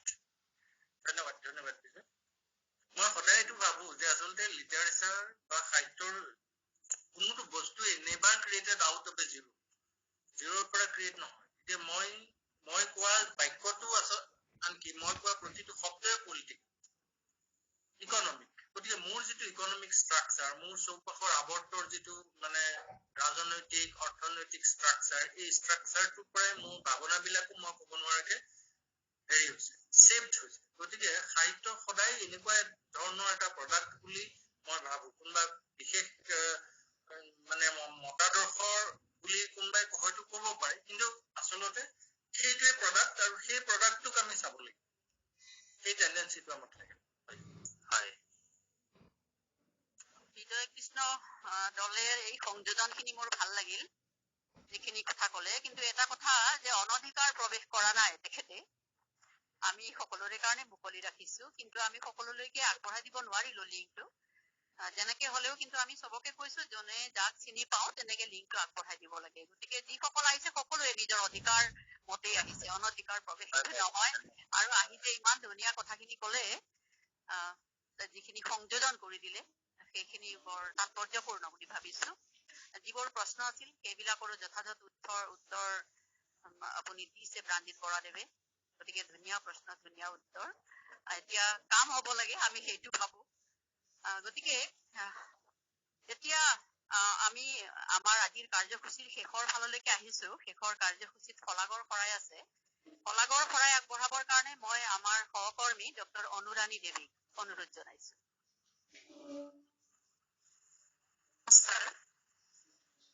বি বৰুৱা কলেজৰ অসমীয়া বিভাগে আয়োজন কৰা আজিৰ এই ৱেব সন্মিলনত উপস্থিত থকা বি বৰুৱা কলেজৰ অধ্যক্ষ শ্ৰদ্ধাৰ ডক্টৰ সত্যেন্দ্ৰনাথ বৰ্মন ছাৰ, উপাধ্যক্ষ শ্ৰদ্ধাৰ ডক্টৰ সুতপা চৌধুৰী বাইদেউ, ৱেব সন্মিলনৰ সময় ব্যক্তি, বিশিষ্ট লেখক, কবি, সমালোচক, সন্মানীয় অধ্যাপক প্ৰাণজিৎ বৰা ডাঙৰীয়া, গুৱাহাটী বিশ্ববিদ্যালয়ৰ সন্মানীয় অধ্যাপিকা দীপামণি হালৈ, উপস্থিত থকা কৃষ্ণকান্ত সন্দিকৈ মুক্ত বিশ্ববিদ্যালয়ৰ সন্মানীয় অধ্যাপকসকল, ভাষা প্ৰশিক্ষণ কেন্দ্ৰৰ নেপালী ভাষাৰ বিষয় শিক্ষক সন্মানীয় গায়ত্ৰী নেৱাৰ, বিভিন্ন মহাবিদ্যালয়ৰ সন্মানীয় অধ্যাপকসকল, আমাৰ মহাবিদ্যালয়ৰ সন্মানীয় সতীৰ্থসকল, গৱেষক ছাত্ৰ ছাত্ৰী আৰু আমাৰ মৰমৰ ছাত্ৰ ছাত্ৰীসকল। শলাগৰ অনুষ্ঠানত আৰম্ভণিতে শলাগ যাচিব বিচাৰিছো আমাৰ মহাবিদ্যালয়ৰ অধ্যক্ষ শ্ৰদ্ধা ডক্টৰ সত্যেন্দ্ৰনাথ বৰ্মন ছাৰক। তেখেতৰ সহায় সহযোগ অবিহনে এই ৱেব সন্মিলনখন আমি অনুষ্ঠিত কৰিব নোৱাৰিলোহেঁতেন। আমাৰ বিভাগৰ তৰফৰ পৰা ছাৰলৈ শলাগ যাচিছো। আমি ধন্যবাদ জনাইছো আমাৰ কলেজৰ উপাধ্যক্ষ বাইদেউ। তেখেতে অৱসৰ ল'বলৈ মাত্ৰ কেইটামান দিন আছে। বাইদেৱে আমাৰ মাজত থাকি আদৰণি ভাষণ দিয়াৰ লগতে আমাক উৎসাহিত কৰিলে। সদায় আমাক প্ৰেৰণা যোগাই উৎসাহ দি আহিছে। গতিকে বাইদেউ আপোনালৈ আমাৰ ধন্যবাদ থাকিল। ৱেব সন্মিলনৰ মধ্যমণি সন্মানীয় অধ্যাপক প্ৰাণজিৎ বৰাদেৱে অতি ব্যস্ততাৰ মাজতো আমাৰ আমন্ত্ৰণ ৰক্ষা কৰি এটা সময় উপযোগী তাৎপৰ্যপূৰ্ণ বক্তৃতা আলোকপাত কৰি আমাক উপকৃত কৰিলে। আমি বহুতো নজনা কথা আমি জানিব পাৰিলো। সঁচাকৈ সাহিত্যৰ এখন নতুন ইতিহাস প্ৰণয়ন কৰিব পাৰিলে আমাৰ এই আলোচনাটো সাৰ্থক হ'ব। তেখেতক বি বৰুৱা কলেজ কৰ্তৃপক্ষৰ তৰফৰ পৰা আমি বিশেষভাৱে ধন্যবাদ জনালো। ৱেব সন্মিলনৰ আঁত ধৰোতা আমাৰ অসমীয়া বিভাগৰ মুৰব্বী অধ্যাপিকা